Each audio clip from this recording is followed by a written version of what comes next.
Yo, this is Conan. You're listening to World of Wrestling Podcast with Tax and Rich. Boom. Boom! Boom! Hello, everybody.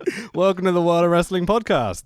My name is Rich, and as always, I'm joined by the voice of professional wrestling commentator. That's not what I meant to say. Professional wrestling commentator, Tax Williams. I'm purely the voice of all of professional wrestling now. I thought about saying that, but then I was like, no, I won't say that, but I said it anyway, so who gives a fuck? We'll find out tomorrow night at the Independent Wrestling Awards if I am indeed the voice of professional wrestling. Considering that I've not been invited, I'm pretty sure I haven't won the award. Well, we got an email, got messages sent saying, oh, can you give us your contact information? So you never know, me. Like, but did you get an email for the pod? Yeah, we did for both. Oh, okay, yeah. Brilliant. Who knows? We're nominated. Go vote for us. You've got 24 hours, I think. No, voting's finished. Oh, it's already done. Who cares? I care about awards, obviously. So, welcome to the show. Today we're doing the Super J Cup 2009. Yeah, definitely not New Japan. It's hosted by New Japan this year, as it has been in the previous years. But as this is a tournament that's also hosted by a whole bunch of other people. Yeah. I found this really interesting because this is the first time I've actually watched a Super J Cup start to finish. I've obviously heard of it. I thought it was purely, before I looked into it, a purely New Japan thing. I didn't realise it was lots of wrestlers from lots of different organisations. I didn't realise it was purely only junior heavyweights as well. So already it was a real education for me. Hence the J part. Yeah, but I'm stupid. It's okay. Well, if you don't know, why would you know? You know? Well, yeah, exactly. So we're live streaming on YouTube, as I need to point out this week, because I keep forgetting to do that for our audio listeners, not just the people who watch on YouTube. We're live every Wednesday at 5 p.m. GMT. That's English time if you're a Yank or something, can't work it out. I'm so mean to Americans. Although we're not going to be live this time next Wednesday because you and I are going to be off to cover IPW. Oh, we are indeed, yeah. Most Wednesdays at 5 p.m. Yeah. We'll do some sort of podcast from the IPW show. We will. We haven't been granted permission yet because IPW have yet to respond to my numerous emails. Hello, IPW. But if not, we'll probably do like a pre-show, sort of over some food, maybe. Do some rambling, sounds like fun. Some of the guys who have appeared on the podcast previously will be back first comments on that because they're also going to the show. So we'll do like a pre-interval and post sort of show. So from the audio side of things, check out iTunes, all your favourite podcast apps. And the audio will be available on YouTube. Absolutely lovely, yeah. So say hello into the chat today on YouTube if you're watching live. Subscribe, all that sort of bollocks. I'm not very good at this sort of thing, but I'm trying to get better at it. So yeah, promotion, yay! Our lack of shilling is there. But for those of you who watched our Royal Rumble episode, thank you very much because we forgot to post it. We did. We completely forgot to post it anyway. It was on YouTube.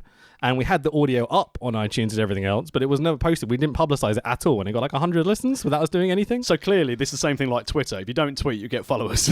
If I tweet, I lose followers. Well, that's not how it's meant to go, but... but yeah, so if you want to find any of the links, if you're watching or listening on an app or whatever, it's just worldofwrestlingpodcast.com is the best place to find all our shit. So, we're doing the Super J Cup, the fifth version, or the fifth stage, as they put it in Japan. Fifth stage, the land of confusion. Now, this is the only J Cup which has got a title. Oh, really? Yeah, I don't know why they felt the need to add, like, a secondary title. Super J Cup kind of does it for me, like, that's enough. Well, I'm confused now. It's very, very strange. So, the event was held on the 22nd and the 23rd of December 2009, so, like, 2 days before Christmas, which is kind of cool.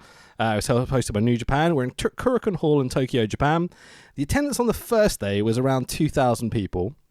Have you got an attendance for the second day? I've just realised I forgot to look it up. I've got 2,020 for both days, which I think is a sellout. It must be a Kurikan sellout then, because that's standard. Like, I don't know if you've seen many shows at Kurikan, but it's a very famous venue if you don't know. It's like the kind of go-to kind of smaller venue. That's a New Year's Dash venue, is it? I believe New Year's Dash is held there. Like lots of shows are held there. Like every Japanese promotion run there every year or so as well. Very deep cut reference, but was this also not the venue where TNA held their Bound for Glory in Japan when they did it one year? Probably. I don't know why you assume I watch any TNA. But it pops me that you hate it so much. So you've seen some Kurikan Hall stuff then. So did you notice that for this show, it was all shot sideways? Yeah, it was really different. Really weird. I was like, why doesn't it look like Kurikan? And it's like, I worked out it was like on a 90-degree angle the whole time. Like, very strange. It's amazing how something from a production technique like that can take away so much. As you said, because, my experience of that was watching little bits of New Year's Dash, little bits of this TNA pay-per-view, which I think was Kurikan Hall. It might have been somewhere else. Let me know in the chat if I'm wrong. Probably am. So good. But as you said, just the production for what you've seen of the venue, it just makes such a difference. Yeah, I absolutely adore this venue as well.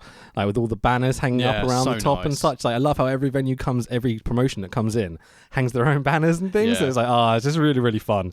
So this Super J Cup was broadcast on Samurai TV, as far as I'm aware. Okay. There seems to be 2 separate broadcasts that we watched because it was different production on both nights. Yeah. There was an SXW thing, which seems to be the second night promotion or TV channel or something. If I'm honest as well, the production quality wasn't the best for the version that we watched. But when we got to the final, I watched it on YouTube because it was on the New Japan YouTube channel. Oh, for fuck's sake, you could have told me. So, just to clarify, it's a single elimination tournament. There's knockout stages if you're doing Champions League terminology. The winner receives a shot at the Junior Championship at Wrestle Kingdom 4. So this obviously precedes that, which would be in January. So it's like really close, like a month away from this show. Or less than a month. It'll be a couple 2 of weeks. Yeah, I was 2 thinking, weeks yeah. at the end of it, yeah. So, what you're talking about with the quality of the show we watched, we had to resort to nefarious means to watch this show because I'm subscribed to New Japan Global and all that sort of stuff. I could not find this show anywhere. No. I searched high and low for a better quality one as well. It was like watching stop animation a lot of the time. It really was. I enjoy watching wrestling. I enjoy watching any wrestling, good or bad. But I had to take a lot of breaks on this because at times I was like, I feel a little seasick watching this. So the reason I persisted with this show, right, is that in my first or second year at university, I remember this happening. Okay. It was around 2009. I tried to work it out. I think it was my second year at university, not that it matters. And I remember seeing the interviews with Dino specifically and be like, I need to watch this show. This is fucking amazing. So I've never watched it though. Like really? I'd watched like 1 or 2 bits, mainly interviews and stuff like that had been put on YouTube, but I'd never seen the whole show at all. That's why I was like, fuck, like it's been so long. It's been 10 years since I wanted to watch this. Why haven't we watched it yet? And the other thing is, I think, as you said, it's such a difficult show to find. It's not on any streaming platforms. It's not readily available on YouTube other than the final.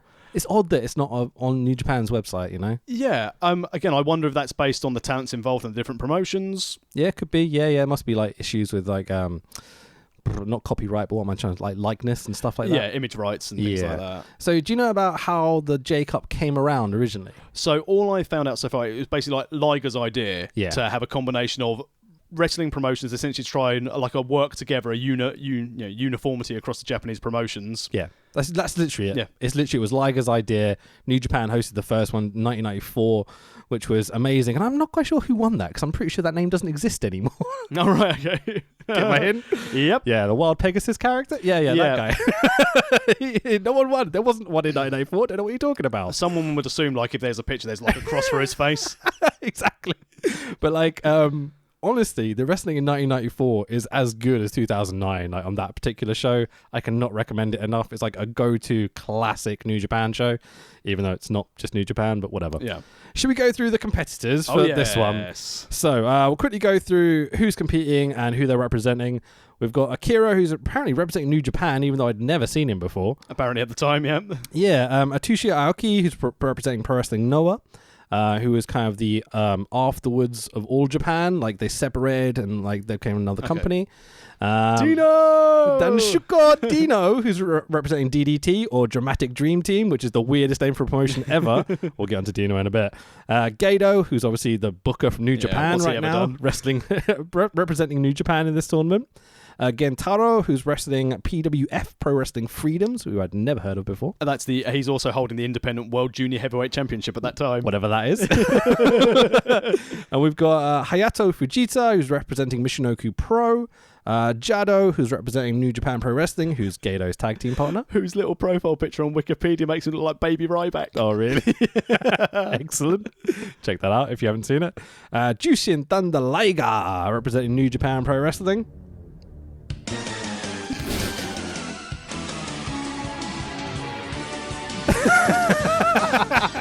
I'm quite proud of that one. Brilliant. Thank you, Liger. Appreciate you, mate. And so we've got Koji Kanemoto representing New Japan Pro Wrestling as well.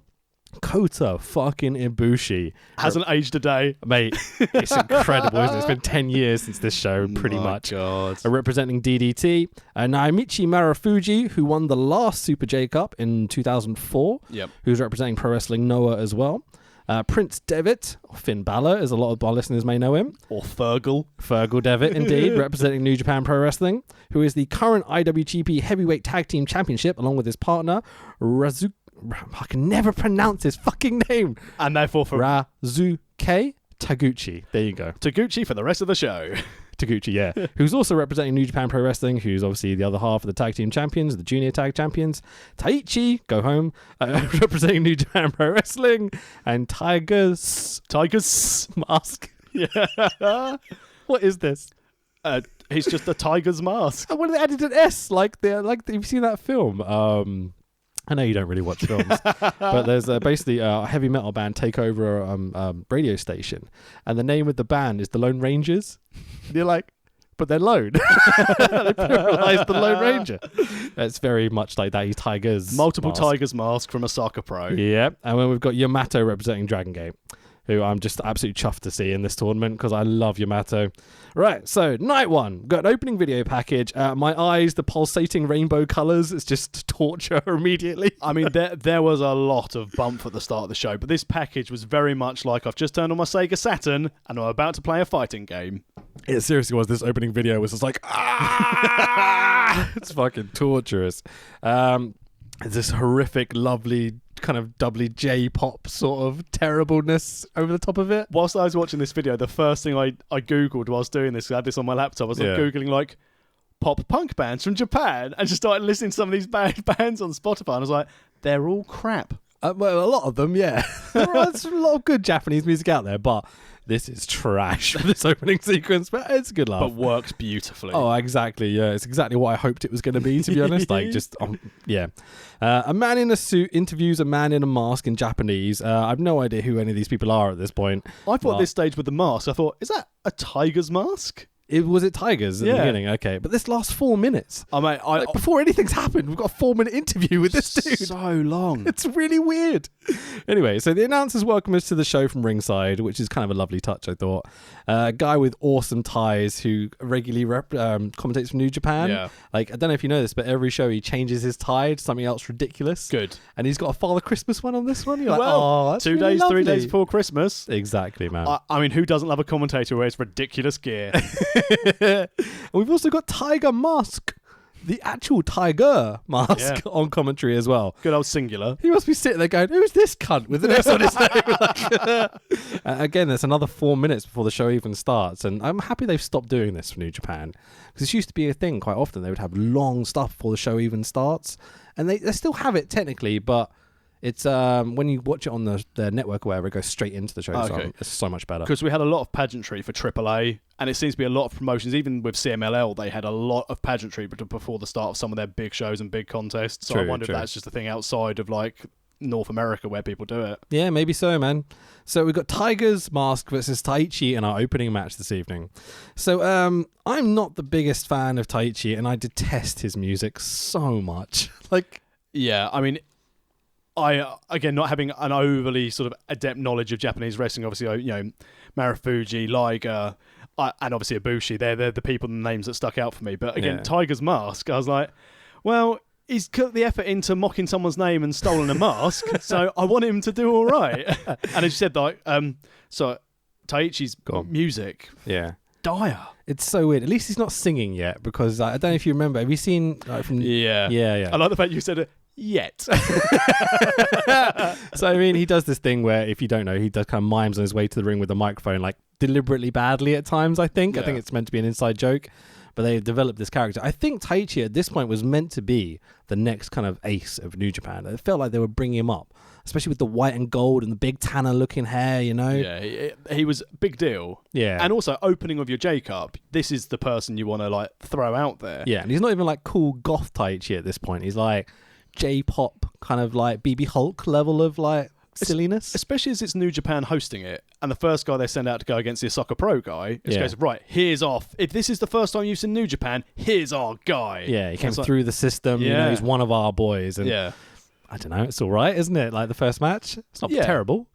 Well, it's booked to be an opening match.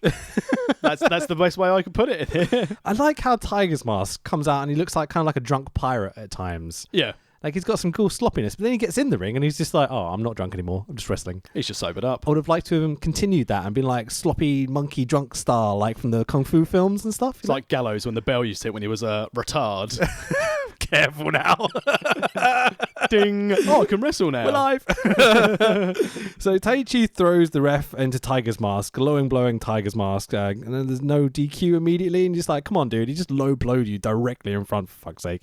Whatever. Tiger's works over Taichi's arm towards the end of the match.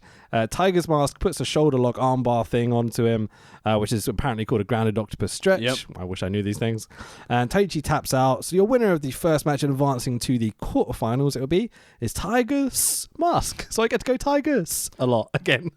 And it's, again, you know, it's selfless booking already, because you think New Japan will be like, right, we are going to absolutely cock this. We are the lead promotion. We are going to have all of our guys go. So to have, I mean, I assume Tiger's mask is pretty big in Osaka Pro. Didn't have time to research it. Seems like a top guy. I definitely knew who he was. I've seen him wrestle before. But he's going over the up-and-comer, the potential next big thing in New Japan. That's a big win for Tiger's mask. Yep, it's a big deal. And the fact that I don't know who's booking New Japan at this time. I don't think it's Gato. I think it's one of the old traditional guys who Gato ended up taking over from. But he doesn't seem very keen to put over the New Japan guys so much. I wonder if that's more to show that, no, this isn't a biased booking. We're going to have our, you know, we will help elevate your talent because we're New Japan. We're the hosts. We will be generous with what we're doing. What do you think? I bet Liger had a hand. My thought process, one of my notes is, did Liger book this, question mark? Okay, cool. I don't know. I genuinely don't know.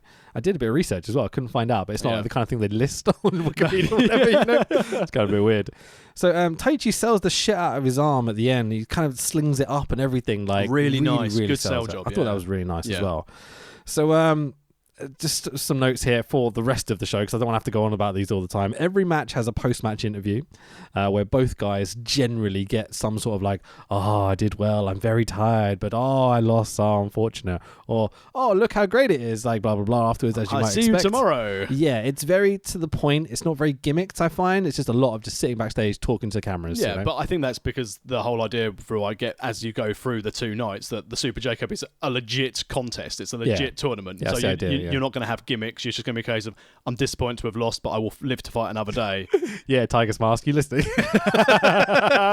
So during these interviews, you can hear the next match's introduction to music playing in the background, which gives away this idea of it being like almost live, like you know it's been taped, because you can hear like, you know, Taichi's music or whatever playing in the background as they're being interviewed. And that really threw me at times. I was like, you know, you're missing something almost, and then you're going to be shown it later and it doesn't feel as, I don't know, involved as you want to be. Yeah, if they had it sequential, so they had it as the next match's music were coming out and everything, and it was fluid, I would have thought that's really good, because it's a case of, it's a contest. They're not going to stop just when you have a promo. We're going to keep everything rolling, but it lacks something for me. Yeah, it's a thing they still do occasionally now as well, and I don't know, I wish there was something. It's a little bug of obviously I'm going to bring it up on my podcast, you know. It's a little bug I've always had, is like, you would have thought they'd have some sort of different area they could go to at an arena or something. Yeah, but whatever, maybe this is just a pet peeve of mine that I'm just like procrastinating on at this point.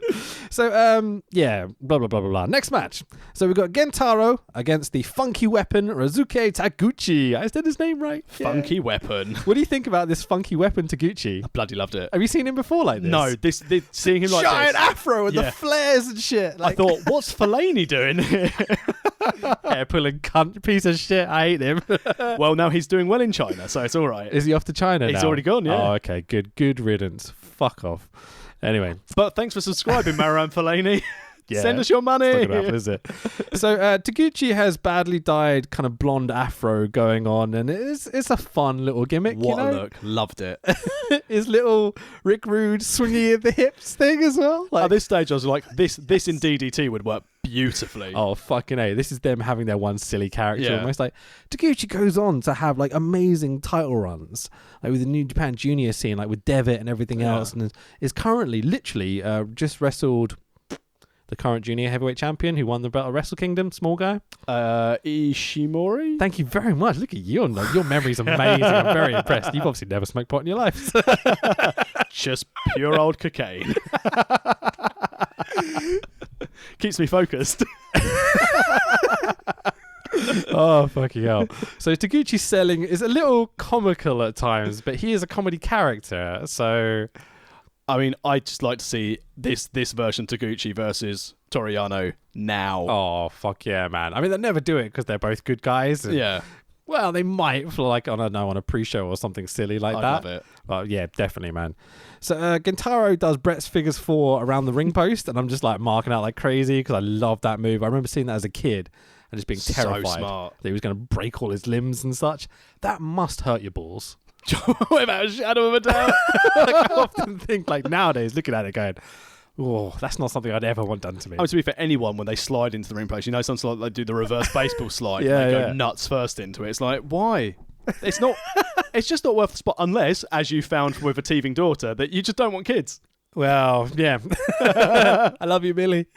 So Gintaro is a hard man, is how I'm putting it. Strong, hard boy. Taguchi is pretty much Japanese Afro Jeff Hardy at this point. It works so well. It really is. So the camera work is disorientating. There's lots of... oh, God, do you know what the 180-degree rule is? No. So this is going to be a hard thing to describe in audio, but I can demonstrate it like this. If this is the ring, okay, you want all the cameras being on like 180-degree circumference. Like, is that right, the word circumference? On the circumference, yeah. Of like around here. As soon as the camera goes this way, like on the other side of the ring, Yeah. suddenly people look like they're facing the wrong direction. So you kind of lose your orientation where they are in the ring. All right, okay. Again, this is me being a video producer and a bit of a pet hate. Like, I've talked to a couple of wrestling people about this in the past and been like, look, if you just angle that way, it'll look like professional. Yeah. If you like WWF do it, New Japan do it, WWE do it, New Japan do it, WCW do it, did it. It's basically the difference between a professional looking show and an amateurly recorded sort of show. Yeah. And New Japan are not doing it. How are they still doing the same thing now? No, they fixed it. Like Yeah. it's all really well shot nowadays. I mean, in comparison to the production when we did our Wrestle Kingdom review versus this, and again, I know it's 10 years, so technology's evolved, production's evolved, but you could see they've learned a lot, especially from a lot more of the Western influence and the Western promotions. In terms of production, absolutely. And in terms of booking as well. Like when you bring in like a heel stable that run roughshod everything and cheat and all that sort of stuff, that never really happened before the Bullet Club came along, you know? Like there was obviously elements of it, but like, you know, there's definitely an influence they've taken over the years. And I think that's a good thing. Yeah, definitely. Expanded the product. Like everything's so global nowadays with like everything being broadcast and streamed and such. Like we don't have to have that one specific channel to be able to watch that or whatever. Now, obviously it's not overly to do with this show, but have you watched New Beginnings yet? New Beginning. Oh, I haven't watched the whole thing. I've watched the important parts, and I know the title change, which is what I'm assuming you're going to go on about. I was just going to say, on the subject of appealing to a Western audience, Yeah. so if this title change, which we may or may not mention... Oh, we can say it. Go on. So obviously Jay... Spoilers for New Japan at this point, so just skip ahead a minute if you haven't. We'll be really quick about it. So Jay White's obviously won the IWGP Heavyweight. He has. 38 days after Tanahashi won the belt. So Smart Mar Blake had a point a year ago. We went to New Japan. He was like, "Yeah, I think Jay White is going to be a new top star." Like he would have been at AEW. Wouldn't have been at AEW not come along. But two things. Maybe. Yeah. Do you think Kenny refused to do the job to Jay White? No, Kenny wouldn't refuse. He was just off anyway. And second of all, as you said, regarding the production, because obviously New Japan doing their big tour, do you think they felt having a Gaijin as their champion would be better for their tour? It's important. I think it's more the fact that he's insanely good in the ring. He's learned how to tell stories really well, and he's developed that character. I think Gato, yeah, having Gato with him, I guess, saw what he was going to be. I was like, I'm going to put you under my wing. We're going to get you right up to the top. We're going to push you like fucking crazy. That G1, he beat Tanner. Yeah. He beat Kenny Omega. He beat everyone. He beat everyone. He beat Okada clean all in that tournament. You know, well, there's a bit of cheating, but you know. Well, my beef with Jay White was always the fact of he didn't have his character down. But from what I've seen, he's now his character, basically, he's the reason Josh Barnett's not in New Japan, so I've now liked Jay White a little bit more. Is he? Well, since that little altercation, have you seen Josh Barnett in New Japan? I don't think that's why, but you know. I'm holding Jay White purely responsible for the end of Josh Barnett. While we're talking about it, do you think it's the right move? Who else have they got? I could think of a few people. Who else have they got to a Western audience? Yeah, that's the if they care as much as we think they maybe do, then I think Jay White is the man at this point. His promo work, fucking hell. He looks like such a prick, and that's exactly what he's meant to be. How can someone be that talented in the ring, and still I fucking hate them? Yeah, he's gone... Like, that's really clever. He's really, really stepped it up. Since we saw him at Milton Keynes, well, still spoke about Switchblade on the way up there. Yeah. I was like... But now... Yeah, I think we all were a bit. I see it as the heel character now. I was like, you need that guy to be your top... the the faces to chase this guy. Yeah. You need people like Sanada. You need Ibushi, a Kota variety to chase him. Those are the two that I'm like, let's give one of them the New Japan Cup win. Yeah. Let's give another one, like, a really good run with the IC belt with Naito maybe feuding back and forth. I like Sanada Naito because the LIJ connection and such. Oh, God. And then one of them gets to Jay White next Wrestle Kingdom. But as you said about going full circle before we move on, that's what you said about the booking. Long-term booking, know which talent if you've got available for your roster, how they do all their contracts, so they know they've got a full run of these guys being available. And it all started back at the Super J Cup in 2009. So Taguchi in this match works his way back in with the three amigos, Eddie style, like really, really cool. Double underhook facebuster by Taguchi for the 1-2-3, and your winner advancing to the quarterfinals be Razuke Taguchi. Gentaro reluctantly shakes hands with Taguchi post-match. I'm assuming he's the top face in that company. Yeah, it's the respect of this is the pure contest to be the best. Yeah. Again, an interesting match. Nothing great. A bit meh, a bit opening roundy, like, let's carry on to the next one. So next up, we've got Yamato, who's the first really developed character for me in this match. Okay. What do you think? He's the best storyteller so far. Yeah, he's a brilliant fucking heel. And he knows what he's doing out there from interaction with the crowd, because this is the time you really started seeing the crowd be a bit like, There was a lot more vocal. The vocal level in the crowd went up when this match started. So Yamato's wrestling Akira, and we've got, I don't know if you noticed this, but we've got young lion Yoshihashi accompanying Yamato to the ring. Really? Yeah. Okay. Current, starting to be pushed a little bit in New Japan, Yoshihashi. I may as well talk about this as well. Like, did you notice the other young lions around ringside? I noticed there were young lions, but I didn't know. Was Okada as one of those? Yeah. There's a very, very tall man who's Japanese, like, going, move out the way, as these little guys are coming towards him. You imagine Okada could have just stood there and be like, boom, see you later. But yeah, seeing, very, very young, pre-TNA, anything Okada, it's crazy to think how far and how much I love this dude now. Really, really cool. So Akira has a big red Tina Turner style wig and half painted face, and I'm just like, okay, cool. What's this? I don't get it. That's basically was like, I've seen what Taguchi's doing. I'm gonna. I'm not quite as developed, I guess. Is the best way to put it. It did not work for me. It just looked like an absolute mess on Akira. Yeah, Doors entrance music though, pretty cool. Yeah, again, still not really. Doesn't help me with the poor wig and the half face paint. What, are you Roddy Piper in disguise? Yamato does this amazing thing where he kind of goes one side of the ring, goes under the ring, pops back up the other side, jumps in the ring and attacks him, and I'm like, that's a great spot. The little things that work so well. Mate, I haven't seen someone do that in ages. Like jump under the ring and come back up the other side. Yeah. Take note, professional wrestlers. So Yamato shouts at the crowd, and he's the first guy to really engage the crowd, like you were talking about earlier. I'm so appreciative of a character coming from someone like Dragon Gate, where it's maybe a smaller audience than what was used to at New Japan. Around 2009, Dragon Gate could legitimately be considered like one of the top. One of the top two. Like they've gone a long way down in this time, which is a bit of a shame, really, because I love Dragon Gate, but it's not really a style that has longevity, maybe. No, and I think the thing, especially now, as we've seen with Shingo, your top stars will stick around until they go to New Japan. I think New Japan have proved that storytelling above spots really captivates an audience and keeps them there. I mean, when we looked at Dragon Gate, we had Shingo. He was really good, but even now, just not even being in a main event star Shingo, he's already head and shoulders above what he was in Dragon Gate. And I think that's Dragon Gate is the breeding ground now at the moment for New Japan. Head and shoulders is an exaggeration in my opinion, but he's getting there for sure. I think along with Sanada and Ibushi, Naito, Okada, these guys, he's gonna be in that level. It might take a couple of years to get there because Gator's going to take his time, and I'm not sure if he's got the faith. Him. Yeah, I wonder whether he's the guy to turn heel on Naito. Possibly. They're telling that story a lot because they were trained by the same person. Oh, okay. And Naito is apparently the one who brought Shingo in to New Japan. Right, okay. So, yeah, we'll see where that goes.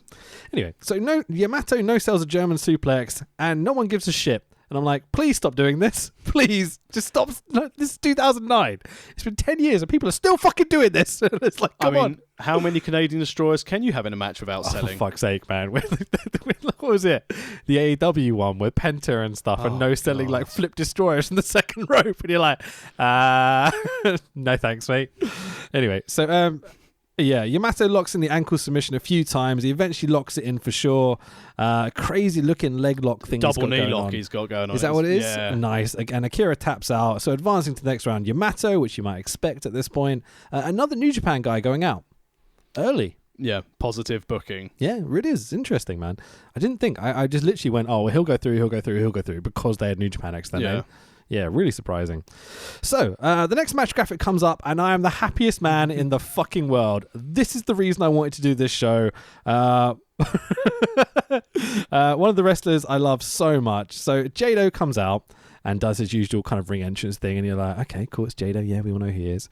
So, he looks pretty straightforward wrestler, mouthpiece, kind of black shorts, like he's just determined to go, like a gum shield. On the other side of the graphic, maybe one of my favorite wrestlers of all time. Definite top 10 for me. A man with a worse looking beard than mine. A man with slightly ginger emo hair but parted at the front. Because of course that's how you do your hair. Of course. A man in blue and white tasseled trunks. You're like, oh, he put tassels on his trunks. I love him so much. A man holding his fist up, pretending to wank it off before Roman Reigns ever tried it. Sorry. Had to put it in.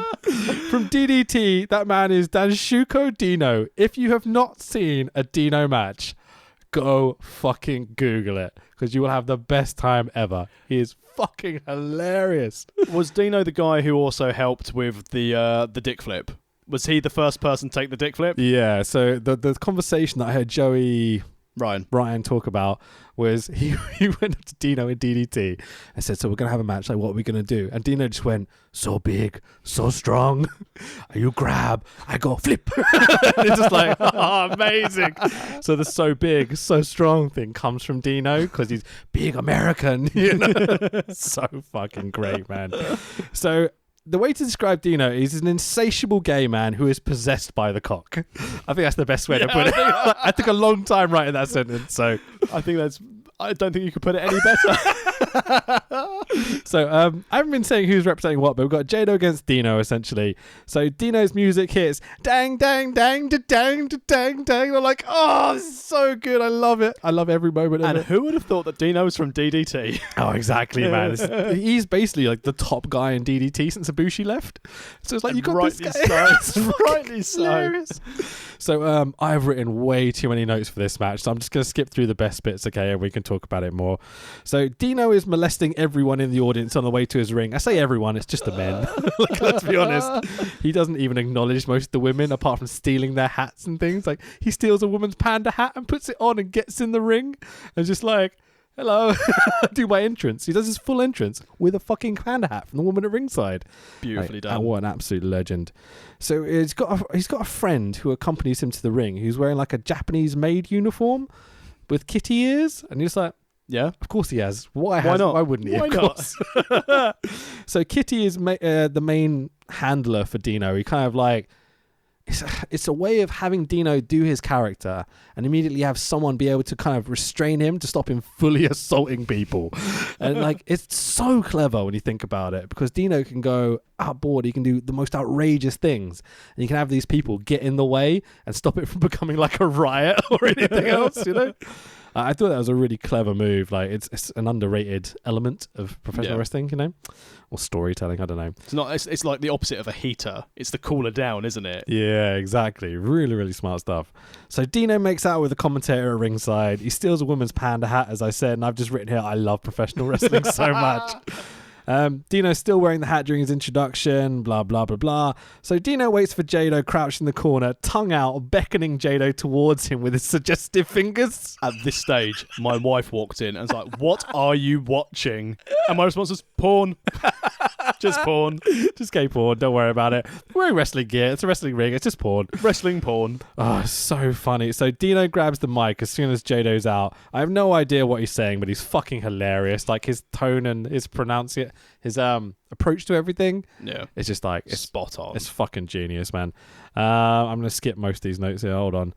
So there's a brilliant moment where Dino faints upon seeing Jado's muscles at the beginning. And it's just like, dude's a legend.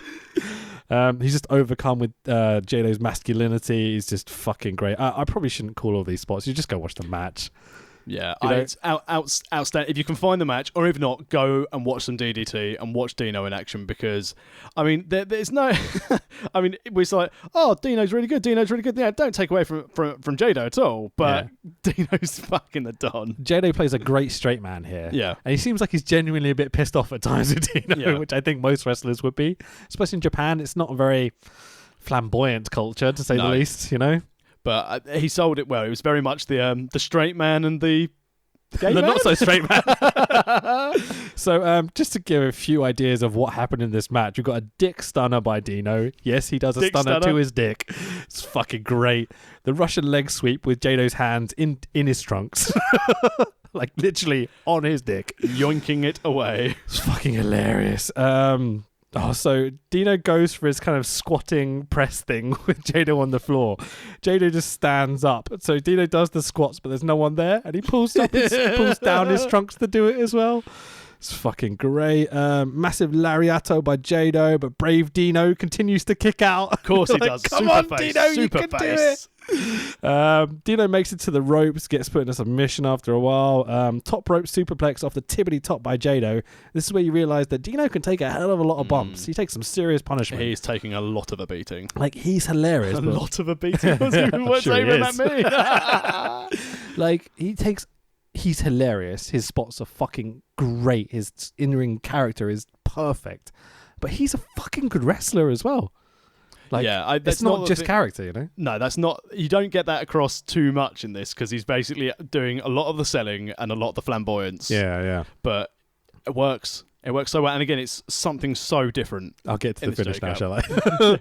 So Dino continues to kick out over and over again. They're really putting over that he's like just at the last minute every time, just kicking out.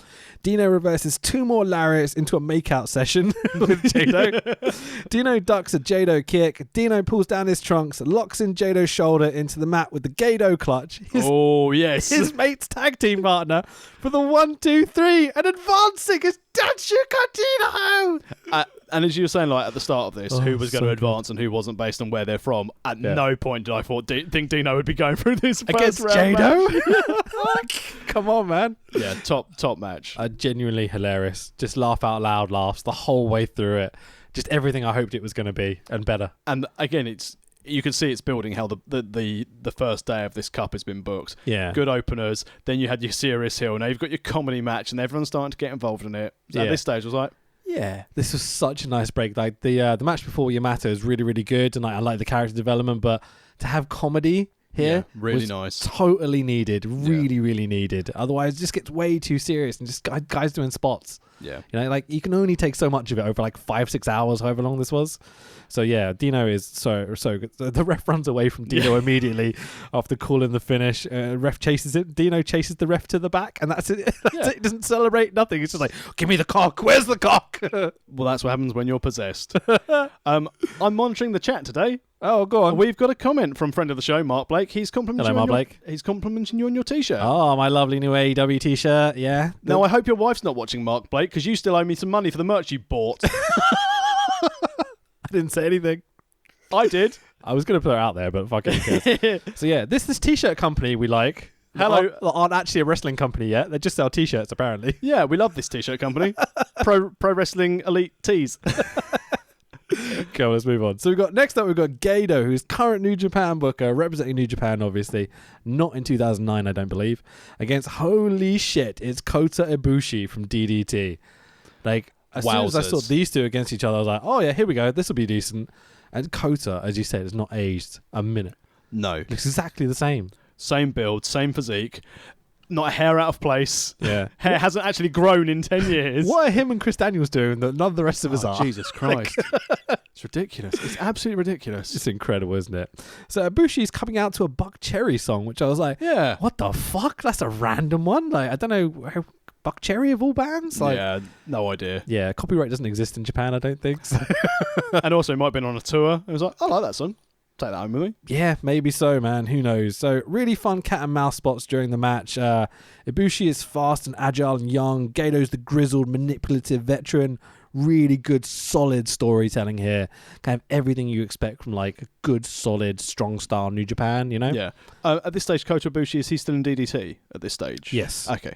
It's going to be a long time before he comes to New Japan as well. It's about 8 years. Which, based on what DDT 6, 7? is, from what I've known of DDT, Yeah. having someone of Ibushi being like pure wrestling, I know obviously it's like the Golden Lover stuff, which he can do other fun bits, but having this guy showcase of we're not just a joke promotion was a really good thing. If they were basically told by Liger, send 2 of you guys. Who are you going to send? Well, we'll send Dino, obviously. And I imagine Ibushi was requested because you see how fucking good he is even at this point. It was best match. I love this. Yeah. You've got to think with DDT, right? You used to have it, so you'd have all this ridiculous shit happening, a Dino match, and then basically a Kenny and an Ibushi match. Yeah. And so you would have these amazing guys at the top of the card. And when they went off to New Japan, like, I know about Ibushi. I'm not sure about Kenny, but Ibushi signed a dual contract, and he was the first guy ever to do it. He was wrestling for DDT and New Japan at the same time, which I was like, you can see why.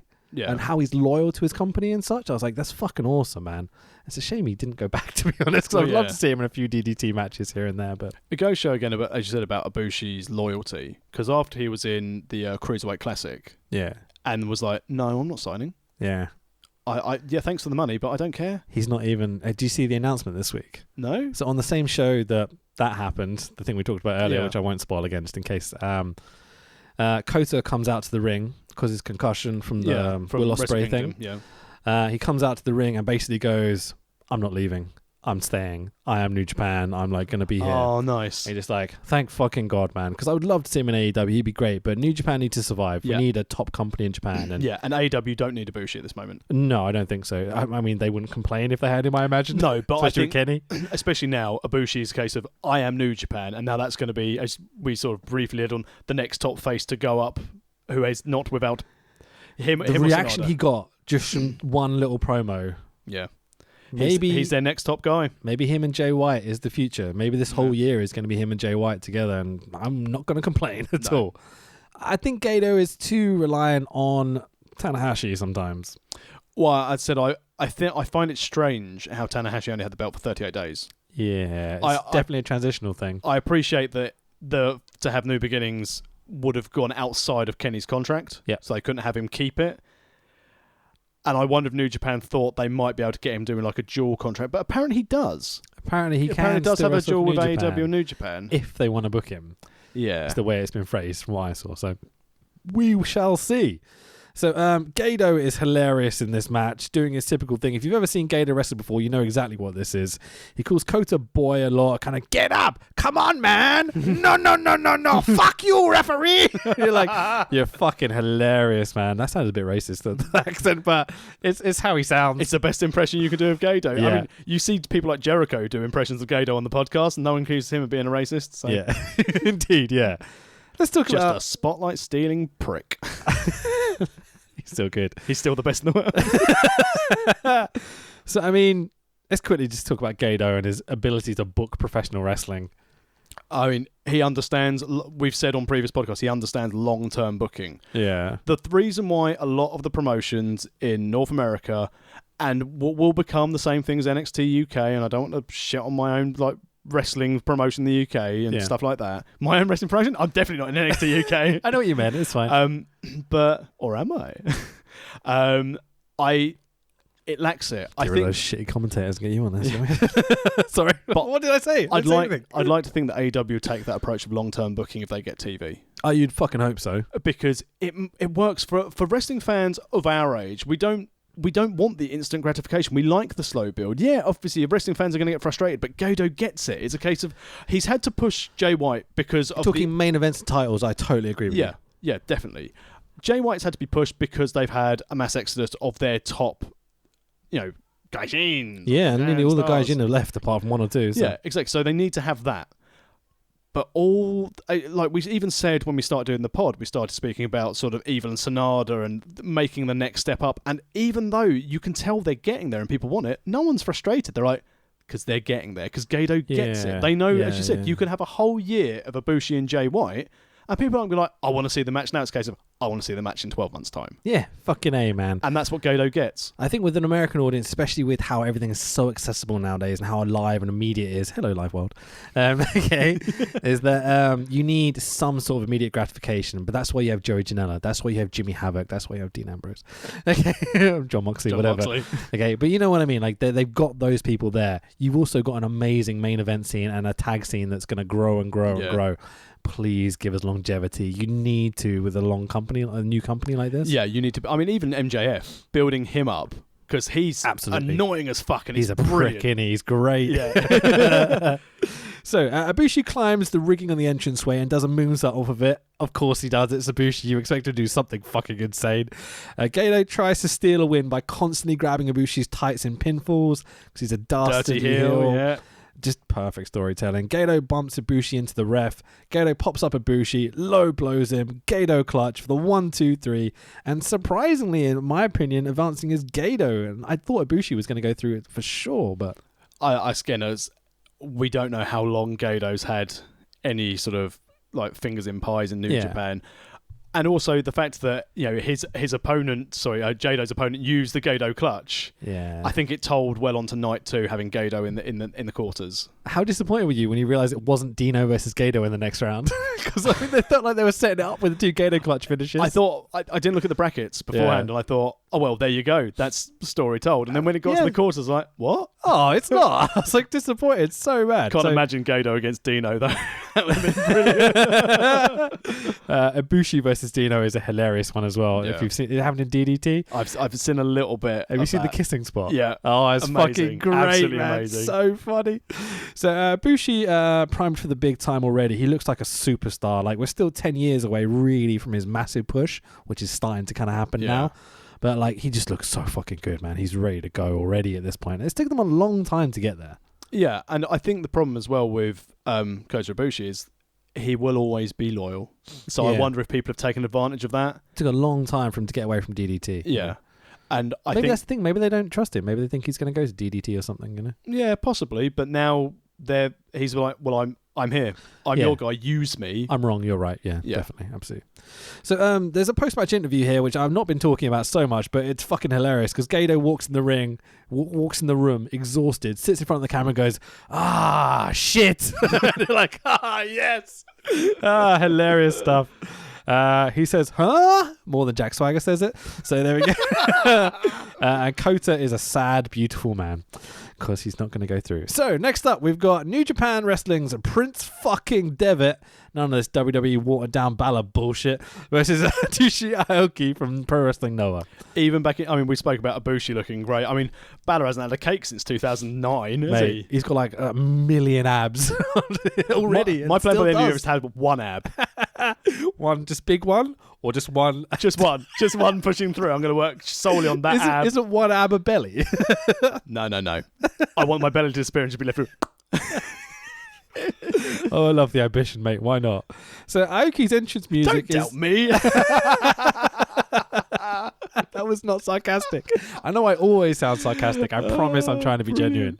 I promise I'm trying to be. It's a mix of Londoner, okay, which obviously where I grew up, and then this kind of Kent thing I have as well, and then like watching too much American and Canadian TV and wrestling, so I kind of go up at the end of my sentences, so I sound like I'm joking. You know how you phrase it. I'm trying to be genuine. I'm trying. I so hard. People always think I'm being taking the piss. And I'm like, I'm not. I'm being real. I promise. Yeah. You go and get that ab, dickhead. Wait, genuinely, I have family members stuff. I think I don't like them because I sound like I'm taking the piss all the time. Anyway, so Aoki's entrance is heavy metal version of Hotel California, and I'm like, nah, get the fuck out. No, thank you. Aoki is All Japan's current head trainer at their dojo at this point. Do you know that? No, it's not. Yeah, hence why he's pretty fucking good in the ring because he does all right, doesn't he? Yeah, really good. And you've got to remember, All Japan is not not a primetime player at this point. Like he's actually wrestling for Noah, I believe, at this point. I think he's representing Noah. All Japan was on the wrestling channel with Noah. Oh, was it? And the quality was not great. No, they've had some better stuff happening recently. I keep a rough eye on it, but not really. Again, maybe it's a show we can do in the future. Yeah, definitely. So, but fuck all that shit. Prince Devitt is coming out to "You're the best around. Nothing's ever gonna take down." It's like, oh, such a good entrance. Hooray for no copyright. I love the Karate Kid so much. So, Steve Prince, what do we call him? Balor? Devitt, there we go. Coming out to this song. Yeah, I was marking the fuck out. I completely forgot he used to come out to this song. It's beautiful. Absolutely beautiful. Yeah. So again, copyright is not a thing, much like Mexico as well. They don't have copyright either. Because we've seen that so many times. Yeah. You know? Comes out to Michael Jackson. Like, he's just like, no one cares. Don't worry about it. It's fine. Yeah, he definitely wouldn't have an issue with his estate. So Devitt is crazy over with the fans. Aoki is really solid, really good worker. This is probably my favourite opening match, I suggest. That isn't Dino. Everything Dino is my favourite. The Gedo Ibushi match for me, for an opening that was really good as well. Yeah. Oh, difficult, but lots of good work. I mean, to be fair, again, like building a card, the final 3 matches of this, the qualifiers essentially. Oh man, so good. Yeah, really, really good.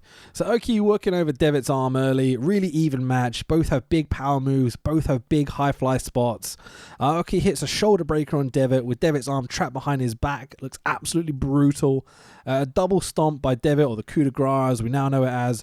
Brutal looking underhook brainbuster DDT thing, which he calls the Sunday Bloody Sunday. That was the reverse Bloody Sunday. But it's the reverse version of it. I don't know, it's the inverted one? Yeah, that's the inverted one. Yeah, so it's actually more like a DDT, so it's obviously easier to hook in. Yeah, implant. You would have thought it'd be the other way round. Yeah. You know?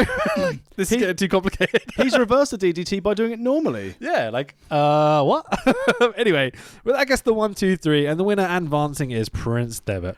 Devitt had one of the shorter qualifying matches. Subtle hint, maybe. Because I've got the times for... How long was this match? Right, this match, Devitt's match was 10 minutes 51. That's a pretty standard solid opener, really. Yeah. What are the other matches? Are they like 15 or? Right, first match, so Tiger's Mask against Taichi was 6:41. Taguchi versus Gintaro was 10:39.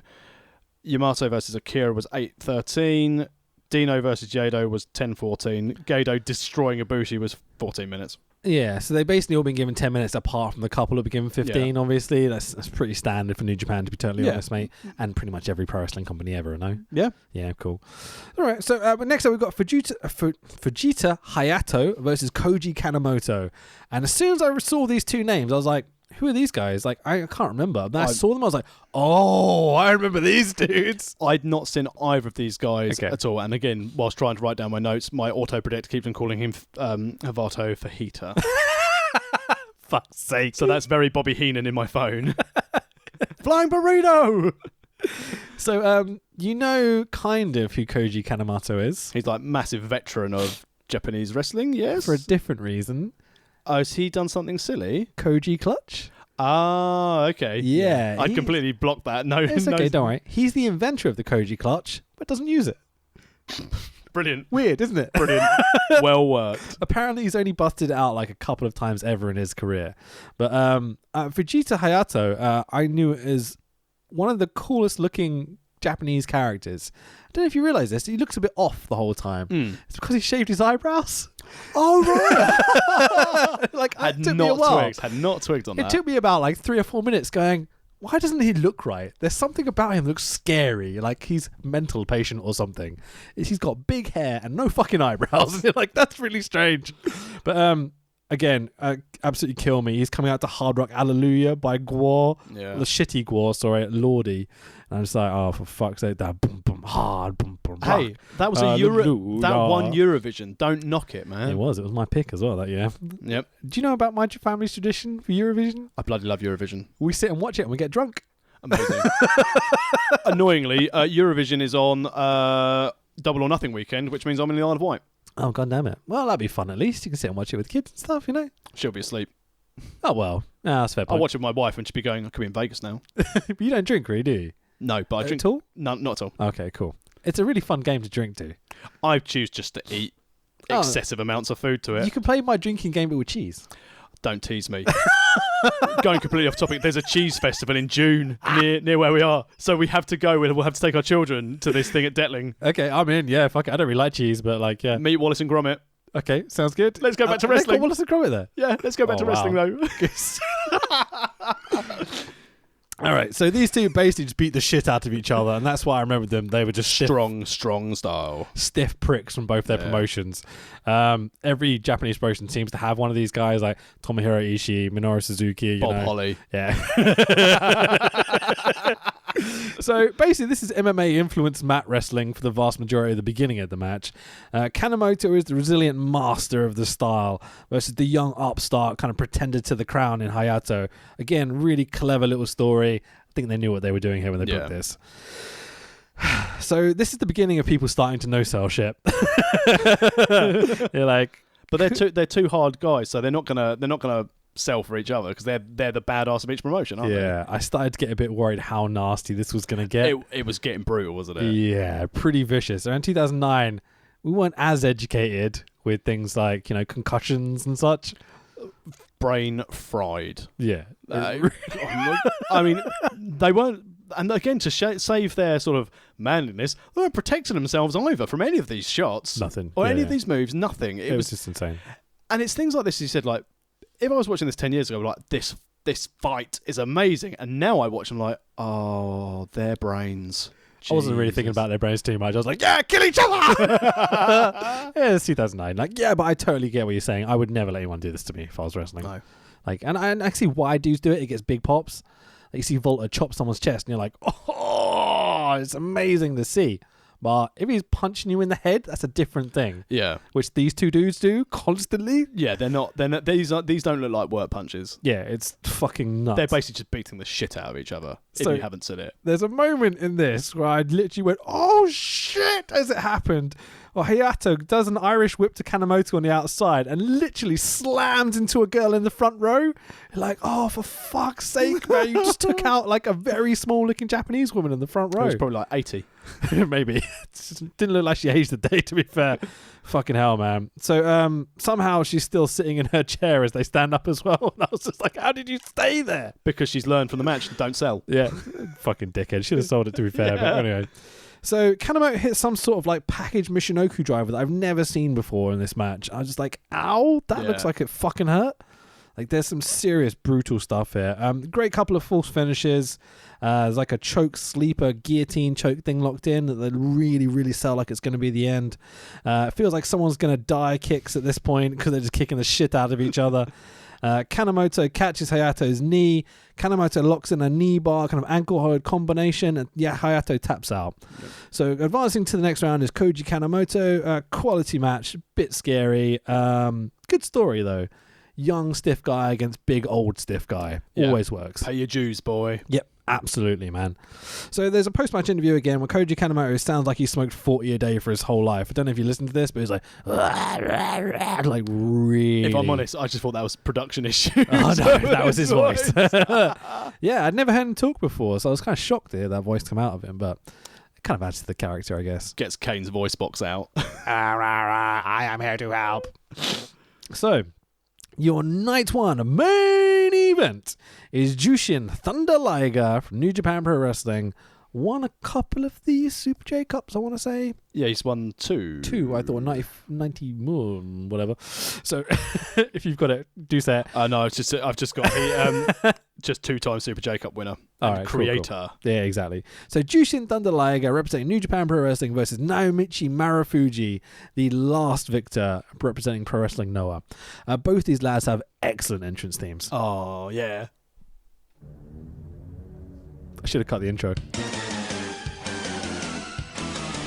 The fact I found a photo of him pushing Tanahashi around in a trolley, I was like, oh, I'm so chuffed with myself. Anyway, so Marufuji's walking out with the mask on. He's got this red and gold kind of eagle-looking thing. Yeah, beautiful. I'd never seen that before with him. It looks really cool. Yeah. Really, really fun.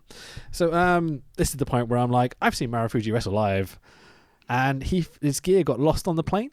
And so he wrestled in a pair of trainers and a pair of shorts. The weirdest thing I ever saw. Really, really strange. That was for the Pro Wrestling Noah in Coventry. Oh, okay. I was just the Rico.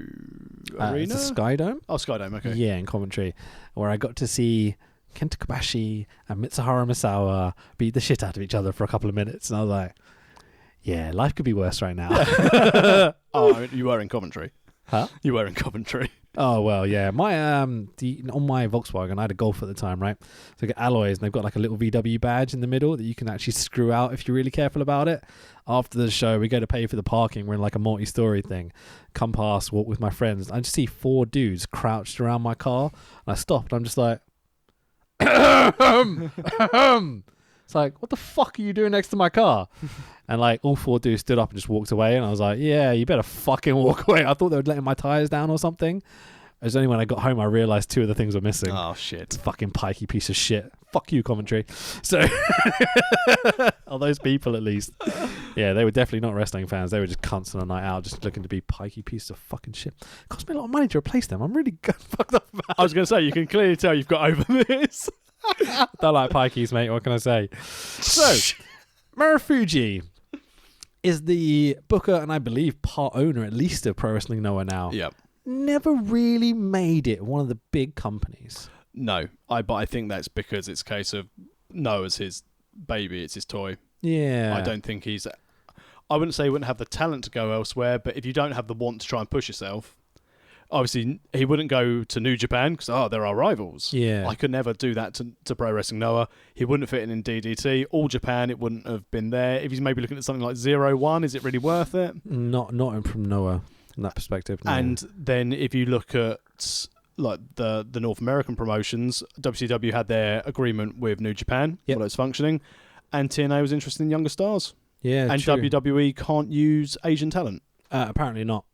When you fuck up Shinsuke Nakamura and Kenta like that, then yeah, which leads to the verb of you've been Kented. So I don't know. I will say that Marufuji, Bryan Danielson for ROH in around 2004, 2005, I think it was, is one of my favourite matches of all time. Wasn't there a tag with Joe and Daniel against Marufuji and one other as well? Kenta, for probably. ROH? Yeah. That's the same night that Loki and Kenta wrestled each other. And all I could think about was that Bryan Danielson Marufuji match beforehand, because fucking hell, the storytelling in it. Yeah, it's really, really good. And it was the classic ROH period where like those tiny little arenas were like maybe 50 people, when wrestling wasn't popular. Hello, new people. But it's insane to think about it, though. You said, like, if Marufuji can go off and have even Ring of Honor attraction and still not do anything. Yeah, unusual. I wonder, again, it's just more, I don't want to travel. I don't want to leave Japan. I'm really happy where I am. Yeah, it's like Japanese culture has this strong honor system, and loyalty is very, very important to them. So I think that explains the vast majority of what we're talking about. But well, that's why, again, where you saw some of the hint of realism between the Omega and Tanahashi promos leading up to Wrestle Kingdom. Yeah, absolutely. Right, so there's a handshake between the two to start, which I was just like, yeah, fair enough. Okay, I'm not a big fan of this usually, but as we very well know. But slow start, knee locks, chain wrestling, Marufuji trying to grind down Liger, trying to work him over, stop him from doing his high-flying stuff is what I think they're getting at here. Liger counters, standard power bombs, Liger bombs, shotes to the face. They're throwing all their spots in early, which made me immediately go, fuck, Liger's going out. Because like when he throws all his spots early, you're like, he's got nothing left to do later in the show. So, but Marufuji, he had his Christmas shopping to do. So Marufuji takes a powerbomb on the floor, and Jesus Christ, that looks fucking painful. It's the hardest part by the ring. Oh, hardest part by the ring. Is that a new thing for us? Okay, cool. So Marufuji works his way back into it, strikes, headbutts. Liger is more effective with power moves and reversing them, but Marufuji is being resilient and blocks the shote, hits his cross-arm pile driver thing, which is called the pole shift, for the 1, 2, 3, and advancing, maybe surprisingly, over Liger, the legend, is Naomichi Marufuji into our quarterfinals. Nice. At this stage as well, I then remembered, I was like, I wonder why Liger's never been in WWE, and I remembered he was in NXT. Because he had a match with Tyler Breeze. Oh, that first NXT pay-per-view. They brought him in, didn't they? That was really weird. That was a few shows in. I think it was like either the first or second takeover. So they had like their original sort of run of special one-off shows, and then they basically in the FCW place and stuff. Yeah. But then when they got onto the main NXT shows and they started having the big weekends, then it was Liger versus Tyler Breeze. I remember really enjoying that match. So good. Yeah, like Liger working the crowd was fucking hilarious. Like, really, he knew exactly really what to do. Like, I mean, one of the absolute greatest of all time. Yushin Liger. Hands down. Think about what we owe this man. As a stupid question, Yeah. considering he has had absolutely No question is stupid, mate. Hey. Considering that he's never had any involvement in WWE, would you ever see them considering putting Liger in the Hall of Fame for what he's done for Oh, wrestling? fuck yeah. Absolutely. There's no one's been more deserving than Yushin Liger. Like, has to be. I mean, Sting had 2 matches and he's in there. Yeah, exactly. But you could think about And the so's Coco contributions Beware. of these people, you know what I mean? Like, Sting did a hell of a lot. He was the main top heel for the rival company, you know? Like, Liger is invented a style, invented moves, and invented... And like, in fairness, his impact in the cruiserweights in WCW. yeah, also huge. really important. Absolutely huge. We wouldn't have a whole... Well, maybe we would. I'm going to shut up. So, Liger eliminated in the first round. Really unusual. Honestly, match was okay, but not as good as I hoped. You know, a bit problematic in that both guys are faces. Yeah, I think face versus face is never going to work. Yeah, it's always a bit of a mess, isn't it? So, Liger's given a bouquet of flowers by a fan at ringside on his way out. And you're like, Nice. oh, I love you, Japan. You're lovely. And that's it for night 1. So, on to night 2. Naito? Let's think. Hang on. What do you think about night 1 in general? Good starting point. 2 great matches with like Gedo Ibushi was fantastic. Devitt, obviously, I love Devitt. I love Prince Devitt. I like Finn Balor. Prince Devitt. Yeah, I agree with that. Hands Yeah. down. Minus the injury for that first WWE Universal title win, I think we would still be as in love with Balor as we were with Devitt. Yeah. But there was that big drop-off point where they kind of slowly, and it's like they had to push him almost for now because they're like, fuck, what else are we going to do? And they did something sensible with Brock. It's interesting that Brock will work with Danielson and Brock will work with Balor, but Yeah. Brock will just kick Strowman in the face and go, fucking slow down. Punched him. Yeah, sorry. Clean but, cocked him in yeah. the fucking face. Yeah, true. I enjoyed night 1. I thought it was a bit run-of-the-mill. I expected more from a Super J Cup. You imagine like 450s up the top and through tables and... Yeah, but I think it had something different. It was a slow build to what was the big stars. You had Liger from New Japan against Marufuji from Pro Wrestling Noah. Sorry. Yeah. I think it was a nice pace because if it was a one-day tournament, I'd agree with you. But because you knew you were going to get the second day... Yeah, totally. Yeah, this is what I expected. You expect... obviously not at this time, but you expect an Osprey, a Ricochet, like some crazy high-flying high spots. And none of these guys are. I think I enjoyed it though. Yeah, totally. It was nice to not have it. But they're all working, aside from like Dino and like a few other ones, they're all really working a New Japan strong style. Yeah. Which I thought was unusual. I thought the whole point of getting all these guys together was to have different styles. I also wonder if the non-New Japan guys thought it was a good shop window for them. Maybe, yeah. I can work your style, services. I can do this. Yeah. Possibly. I mean, there's a couple of guys like Taichi, for example, who's like really looking to get himself out there. This is obviously a big exposure for him as a young wrestler, like Ibushi, like a few others and stuff. So yeah, I can see that. Anyway, night 2. So the video package highlights the results from night 1, as you might expect. There's some awesome new metal music this time. I miss the early 2000s so much. Like, this is my era, definitely. So we got young Yujiro Takahashi and young Tetsuya Naito out in jeans with the No Limit t-shirt thing on it. Complete with the no, like copyright just doesn't exist in Japan, evidently. Naito with a shaved head but dyed red. Yeah. Who doesn't love the red scalp? Why would you do this? It's a bold little Chris Lieben. Yeah, fucking hell, that's a reference. There you It took go. me a second. I was like, the guy that lost to Anderson Silva in his first UFC fight. Yeah. I don't know. Naito didn't get over for a long time, and you can see why. Naito is only a name that came onto my radar maybe 2 years ago. Okay. I mean, and even then, it was only his run really with Jericho where I was like, he's Okay. pretty sharp. Nice, yeah. So Naito, I don't know if you know the story, but he was pitched as like the new ace.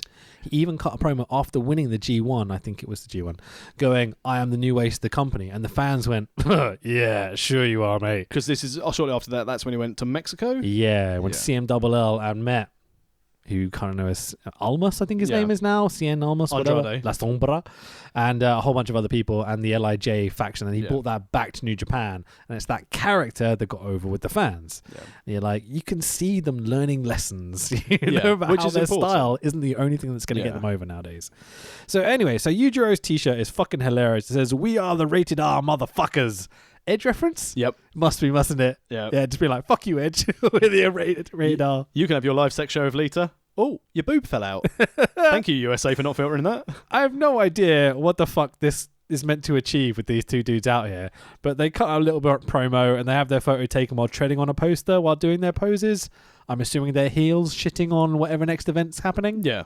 Oh, we're not booked. No. Cool, there we go. So let's go to the first match of night 2.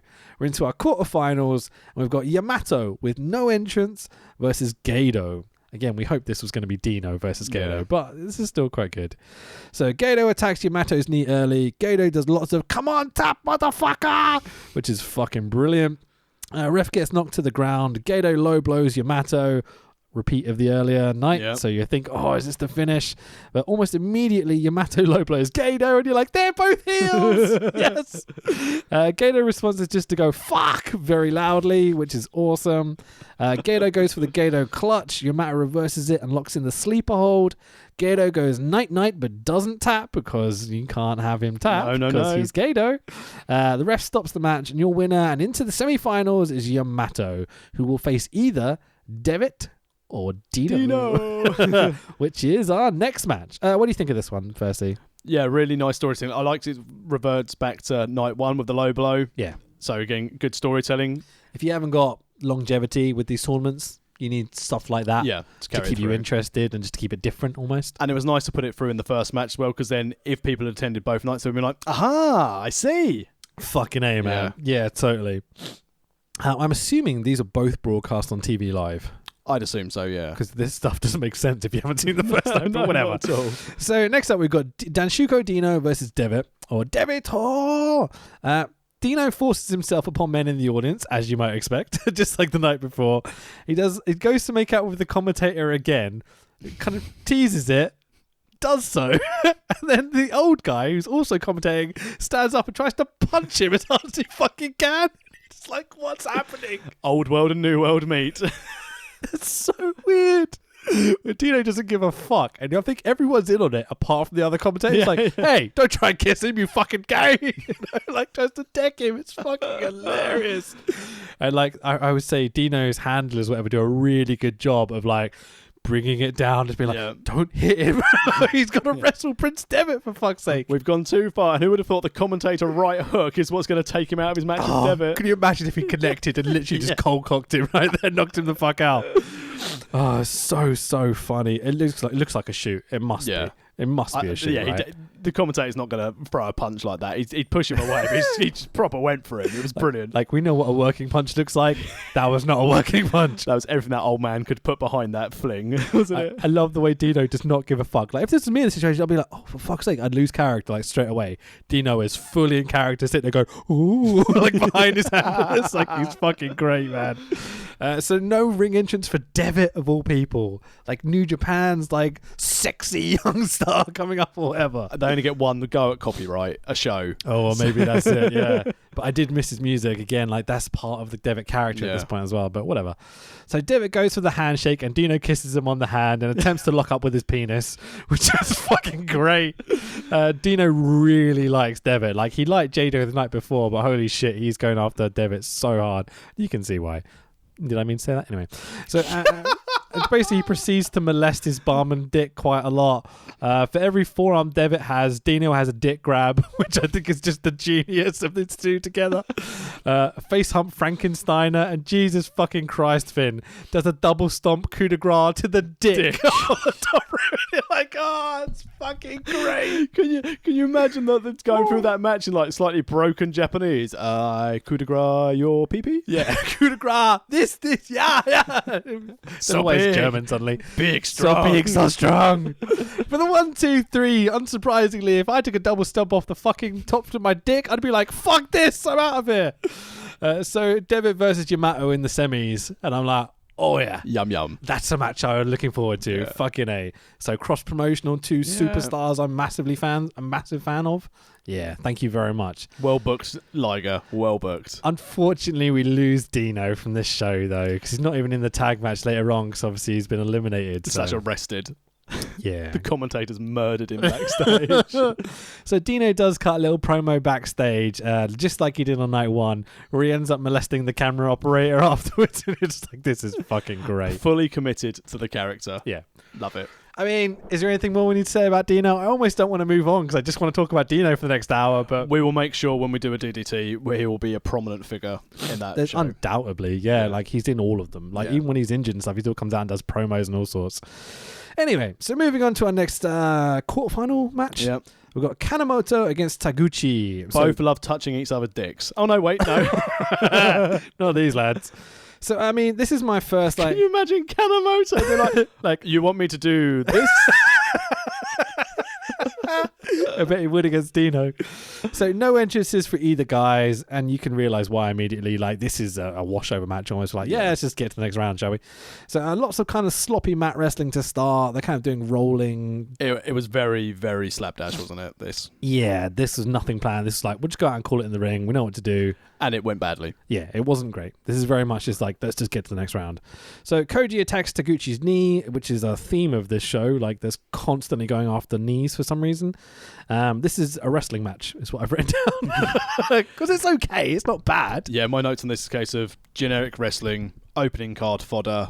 Yeah, done it. Yep. Oh, and the finish. Knee bar by Taguchi gets Kanemoto to tap. Surprisingly, maybe.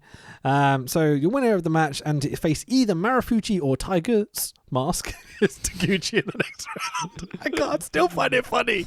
Tiger's Mask versus Marufuji is our next match of the night. So only Marufuji gets an entrance. Tiger's Mask is already in the ring. I love how much this has tickled you. They pluralized Tiger's Mask. They didn't call him Tiger Masks. They called him Tiger. Well, of course he's not going to be Tiger. He's not going to be Tiger Mask because he's only got one mask on. Come on, go with the logic. So stupid. So slow technical mat wrestling to start, which again is a theme of this. It's lots of slow build wrestling, again the New Japan style. Fuck's sake, I'm gonna catch my breath. Marufuji using a Peruvian necktie. Like, I don't know. Very nice. If you're an MMA fan so much, but this is actually this is a legit submission. Legit submission, yeah, isn't it? It was a CB Dollaway used it once in a match, and it's like pretty cool to see, man. So Cobra Clutch suplex by Marufuji. It looks nasty as fuck. Shiranui attempt, which is the slice bread number 2, the overhead. What would you call it? Buster sort of thing. Yeah, slice bread number 2. Yeah, I think most people know what that is. But they kind of botch it. I think that was meant to be the finish. Yeah, slice bread number 1. So, Tiger suplex by Marufuji to Tiger's Mask. Maybe making a point here? I think so. Going, this guy, you botched my finish. Fuck you. I'm going to finish you with a Tiger suplex just to take the piss. You wait till Tiger Mask sees this match. He was sitting there the night before, you know? I feel like this is Marufuji doing, like, you know, putting someone in their place almost. Yeah. I'm the vet. You fucked up. Yeah, your gimmick's fucking stupid. Like, come up with your own shit, you know? I don't know whether I'm seeing too much into this, but as soon as you fuck up someone's finish and they put you in, like, you know, the move that's named after the guy you've modelled yourself after. Yeah, that's basically the sort of case of, well, here you go. Now, fuck off. Yeah, it really is. And again, these two guys don't look like they're working together very well. It's very awkward. Half these quarterfinal matches are very much like, shit. Let's get to the semi. We know this is what we want for our semis. Hello, Dino. Yeah. Surprising he's not just sticking out the whole during the match. Anyway, so Tiger's Mask kind of rolls his shoulder up as well. And Marufuji's like, nope. You're going to stay right there, mate. 1, 2, 3. Get the fuck out my ring. So, yeah, it's a bit weird, but whatever. Should we move on to semifinals? Yeah, let's go. So, next up, we've got Yamato versus Prince Devito. Lovely, lovely, lovely. What a match. Beautiful. Really, really good. Really, so, only really Devitt nice. gets an entrance on this one. Thank God we get to hear the music at least. Yamato attacks early. Much faster pace start, which I was really chuffed about. Really refreshing, because every match up until this point, especially on this note, it's been slow and kind of getting there. And it does get there eventually. Well, most of the matches do. But to see these two like lightning guys come out and just go boom straight away was just fucking great. So Yamato throws a chair at Devitt from the outside of the ring. And I'm like, okay, here we go. Like, we're getting a bit tasty now, you know? There's elements of finally a solid heel face dynamic as well. Yeah, really good. Because Yamato is fully going heel and obviously Devitt is over as fuck in New Japan. Maybe not enough of that in this tournament. No, I think it was... Night 1 was very much too much respect. We'll respect this professional sports contest. Night 2, especially when we get to the later rounds, it's very much heel face dynamic.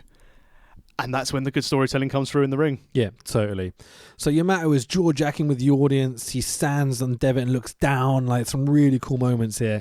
The audience is starting to come alive as well, and getting behind Devitt and starting to get more and more noisy. Japanese crowds are obviously very respectful, but when they do come alive like this, like when Okada rips off his tights at the Wrestle Kingdom, like it's such an emotional moment almost, you know? For this match and also the finals, I thought to myself, I wonder if you can tell and notice the difference of the crowd audio and the volume. So for this match and the final, I basically picked points throughout, and it's noticeably louder every single time. It goes up a complete other level, and it's partly down to, as you said, the respect of the Japanese fans and just how over Devitt was. Yeah, 100%. Like, there's levels to this shit. It's the classic phrase I always use, in that if you've got New Japan kind of Japanese fans, they're just like timid almost, like, you know, they're respectful. It's a culture thing. It's not like they don't like it or whatever, but they're very, very quiet at times. When sometimes I wish they'd be a bit more involved.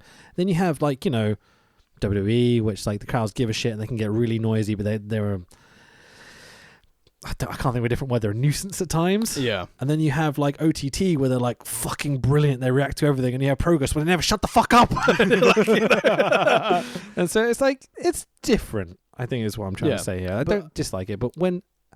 It helps build the anticipation of the story, though, doesn't it? With the crowd. Yeah. There's a lot more oohs and ahs as you get to the finish. And that's how the wrestlers have built their story, their match that they're telling.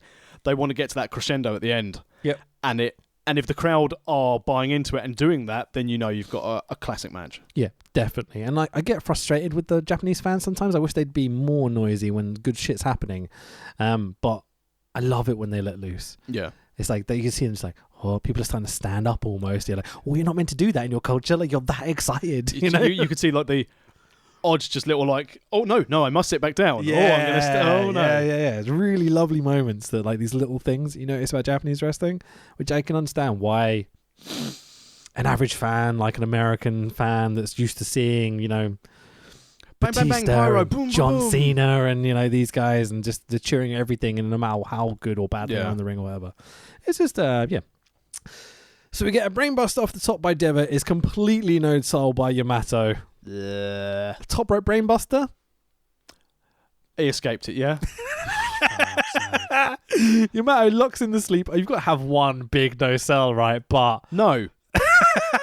Just not until you just not into it. I've hit you from like 12 foot in the air with a brain buster, and you've just got up.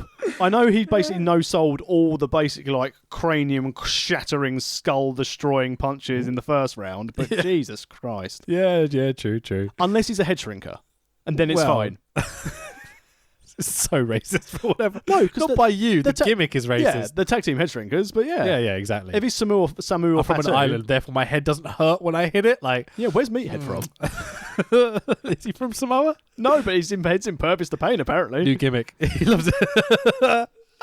So Yamato locks in a sleeper hold. His sleeper hold is kind of classic finish. Devitt climbs to Brett's rope to dump Yamato off of him within this sleeper hold. I thought it was a great moment. Kind of scary looking, but like you need those elements in these big tournaments to be like, you know, as he does it. Like really, really fun. Coup de grace hit by Devitt, the top rope jumping off the top, double stomp. Huge implant DDT thing again, which he calls the reverse Bloody Sunday. There you go. For the 1, 2, 3, and winner and advancing to your finals is Prince Devitt, as you might expect. At this stage, there are two things I noticed. First of all, I thought, he didn't double Dick's foot stomp with that coup de grace. Yeah, that's a disqualification, by the way. Know the fucking rules. And at this stage, you can tell the reason why I mentioned the match timings on night one. You can tell some guys having to work 3 times, because Devitt's quarterfinal match was just under 6 minutes. Okay. Devitt's semi-final match was just under 9 minutes. Right. So he's basically worked 14 and a bit minutes before going into his final. Makes sense, yeah. Keep him relatively fresh. Yeah, and it goes the same for the other guys before the final. So moving on to our final semi-final. So there is one thing. There's just the post-match promo by Devitt, where Yamato brings it. He says Yamato brings it every time. I give it his best shot for New Japan in the final. Just really put himself over strong as a babyface at this point. Anyway, so the next match, our last semi-final, is Taguchi versus Marufuji. The fact Taguchi got this far in this tournament, shocking. It shows how much they have faith in him, though. Like, I've never seen it. Like, I like his wrestling style. I think he's entertaining. I think he's fucking hilarious. Great look. He has a YouTube show, which is really? one of the funniest things I've ever seen. There's he gets asked silly questions about wrestlers and how he would handle them, and he has these ridiculous answers. So the one example I always remember was he was asked recently, how would he beat Shingo in a match? Because you might be wrestling him in the Super J tag league thing. And he goes, well, you know when Shingo gets pumped up to do his finisher, he goes, ho, ho, ho. Well, what I'll do is I'll clap along with him and get him motivated until he gets so tired that I'll be down here like, his logic is genius. That's much better than when Punk was on Art Wrestling and then everyone just asked the question, why is the Shield always so wet? Oh, because they're fucking weird. So Taguchi versus Marufuji, we get a fast start again keeping it nice and refreshing. I think because they know they're going to do slow builds in the final, so let's give them something different to set up the final. Taguchi does his Rick Rude stick again, but he's a disco dude. It doesn't quite make sense. Surely he should be doing, Disco Inferno. Yeah. But disco was busy. There's no copyright in Japan, but there is for gimmick infringement. Oh, there we go. So Taguchi, is his hair natural or is it a perm? Is what I started thinking around this time. Because I don't know. It's hard to say, really. I wish I could grow hair like that. I mean, I should have finished the sentence. I wish I could grow hair. So there's lots of grounded holes by Taguchi. Marufuji does Taguchi's Rick Rude hips wiggle thing halfway through the match. I thought it was quite funny. Top rope suplex by Taguchi, hangs on and hits the Three Amigos afterwards. Beautifully done. Never seen that before. Really, really cool spot. Couple of very close near falls by Taguchi, gets the crowd involved because they were kind of silent up until this point. Marufuji reverses the vertebreaker attempt, stumbles around a little bit. They kind of botch here and there, kind of going to the finish. Marufuji eventually hits his Shiranui, the slice bread number 2 for the 1-2-3. In a pretty standard match. Advancing to the finals versus Prince Devitt is Naomichi Marufuji. The problem with these tournaments, when you have to have one match on one night and then 3 on the next, is that you just lose interest. You want to focus and save all your stuff for the final. Face versus face. And I can imagine as well that Marufuji and Devitt at this stage were like, okay, let's work on our final match. And the other boys were like, do you want to work on our match? Like, sorry, lads, we've got a final to work on. I'm going to hit the Shiranui on you at the end. Don't fucking botch it. You botched it, you dickhead. Oh, Tiger's suplex for you. So they tease a handshake at the end of the match between the two, but no handshake. A bit of finger pointing and a bit of bowing, so there's certainly an element of respect. But I love they didn't just go up and shake hands. Very nice. Like, bit of tension between two guys, potentially leading to other stories down the line. Yeah. I don't even know if they came across each other ever again, but whatever. Idea. So we've got a bit of an intermission here with the 8-man tag team match of everyone that was eliminated on night 1. I'll really quickly just pass on this to get to the final. So we've got Atsushi Aoki, Fujita Hayato, Gentaro and Jado versus Akira, Jushin Thunder Liger, Kota Ibushi and Taichi. It's amazing how they worked out heel and face cut numbers just for this. It's astonishing, isn't it? So Jado and Aoki tease some tension on the same, but they're on the same team. I wonder whether this is a New Japan, All Japan. Yeah, they're our rivals. Yeah, building on that idea, because I don't know if they have real history together. Like, then Jado and Gato were never in All Japan. They went to FMW and a few places before New Japan, but I don't know if there's some sort of history. FMW, there's a name I haven't heard for years. So I'm gonna have to do it at some point. Yeah. Have you ever seen the early Terry Funk matches? No. Okay. There we go. That'll be good. So, highlights from this match. You've got Liger and Gentaro slapping the shit out of each other to start with. Technical term. I don't think Liger likes this Gentaro chap because he gets in the ring and Liger's a good worker, right? And he is not working at all with this dude. He stiffed him. Yeah, he really did. He's being a bit of a dick, to be fair. So Ibushi and Hayato are absolutely great. So Hayato is the young guy with the shaved eyebrows, who's a stiff motherfucker against Ibushi. And when Ibushi gets nasty... He gets nasty, doesn't he? Yeah, that's really fun. But you can tell they're working together as well, though, which is more comfortable to watch, I guess. Maybe it'd be better if it was more uncomfortable. Yeah, I like the style. I mean, again, you said this whole match itself was give the guys from the first night something to do, give Marufuji and Devitt a chance to rest before the final, give the crowd something to not have an intermission. Absolutely. So Ibushi and Gentaro stiffen each other. The hot tag to Ibushi right at the end of the match. This is 10 years ago and Ibushi still looks fucking amazing, as we've already said a million times. They do that. Everyone gets their shit in spot. Down to Akira and Jado. Jado locks in the double homicide suicide to Akira. Nice. Give me a second. Let's call the crossface in case you didn't know. God, help it. I'm just gonna. I'm normally one to drop the crossface reference. I'm just gonna move over it today. It's twice we've referenced that person. So his team on this pod. Daniel. Oh no! You can't say that one live. Oh fucking hell! Cormier. Broken him. Yes, absolutely broken him. Oh, I can't add. Anyway, I believe I broke you to the point we had to have an intermission. So good. So, yeah, basically the stuff happens. Jada and Akira have a miscommunication, leads to Akira rolling up Jada with the Maestra Cradle. Almost mispronounced that. For the 1, 2, 3. And your winners are Akira, Jushin Liger, Kota Ibushi, and Taichi, with Akira pinning Jado. Who gives a fuck? So we're on to the finals. It's our main event of the last 2 days. Now, at this stage, because obviously this was a long old show to watch over the 2 days, did was. you consume this all in one go, or did you do this at bite size? So with my teething child who's basically screaming 24 hours a day at the moment, I ended up consuming this about 5 days. Okay. In half an hour here, hour here, whenever I could watch it, to be totally honest. This is very unusual for me. It was difficult to kind of keep track of everything. Yeah, I did this over 4 sittings this time as well. Also, the quality of the video we had was fucking trash. So. Yeah, it made it difficult to watch it, but even going up to this final now, and so we've said some of the matches were a little bit iffy. Yeah. There's been nothing I've picked out of this it's been bad. Some bits I haven't gone that spectacular, but for a wrestling show, I'd consider this like an old 90s enjoyment of when I would watch Raw or Nitro. I'd be like, yeah, there's been some good bits, there's been some really entertaining bits. I'm not disappointed, but I'm not overly elated. Yeah. To me, the in-ring work, as you text me while you're watching it, was quality. Yeah. Just the whole way through, it's really, really good. There's certain guys that are better. So Devitt, Yamato, Dino. Well, hang on. Dino is going to be a separate talking point for me. You know what I mean? So there's the really talented guys that are obviously slightly better than some of the other guys that maybe we don't know their characters, so we're biased or whatever. But to me, it's Dino stands out as the star of this whole show. Without a shadow of doubt, because you remember him. Yeah. It's entertaining. It's funny. I gave a shit. You know what I mean? Even and he wrestles most of the time. It's not just on the mic talking bollocks, the gimmick. It's how he does stuff in the ring and the spots he has, which I remember the most, you know? He knows his character. He knows his in-ring work. He knows what he can get away with to be in the realms of being a competitive threat, but also being memorable. Yeah. To work a style that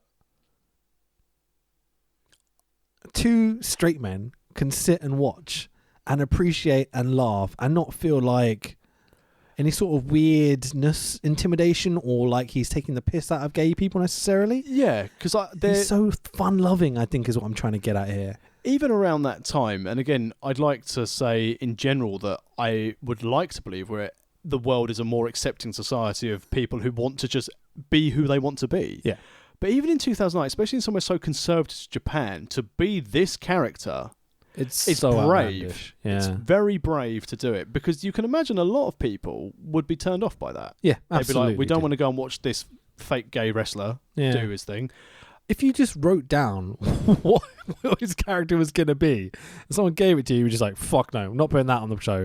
Not because he's gay, but because it seems like he's just ripping the shit out of like a stereotype of like an aggressive gay person. Yeah. You know what I mean? Oh, you're a man, I want to touch you. Exactly. But the way he does it and the way he conveys it is fucking hilarious, man. He's so good. And I think the way you said in your description when he was in his first match and then when he went in against Devitt, and it was like, I mean, he liked, but he really liked Devitt. Yeah. And just the characters show how he was so in awe of Devitt. And that's, I think, what it is. He's in awe of Devitt. He just wanted to be with Devitt. Yeah, exactly. Like, it worked so well. Yeah, it's genius character. And he's still going today, and he's still as entertaining, as funny as he's ever been.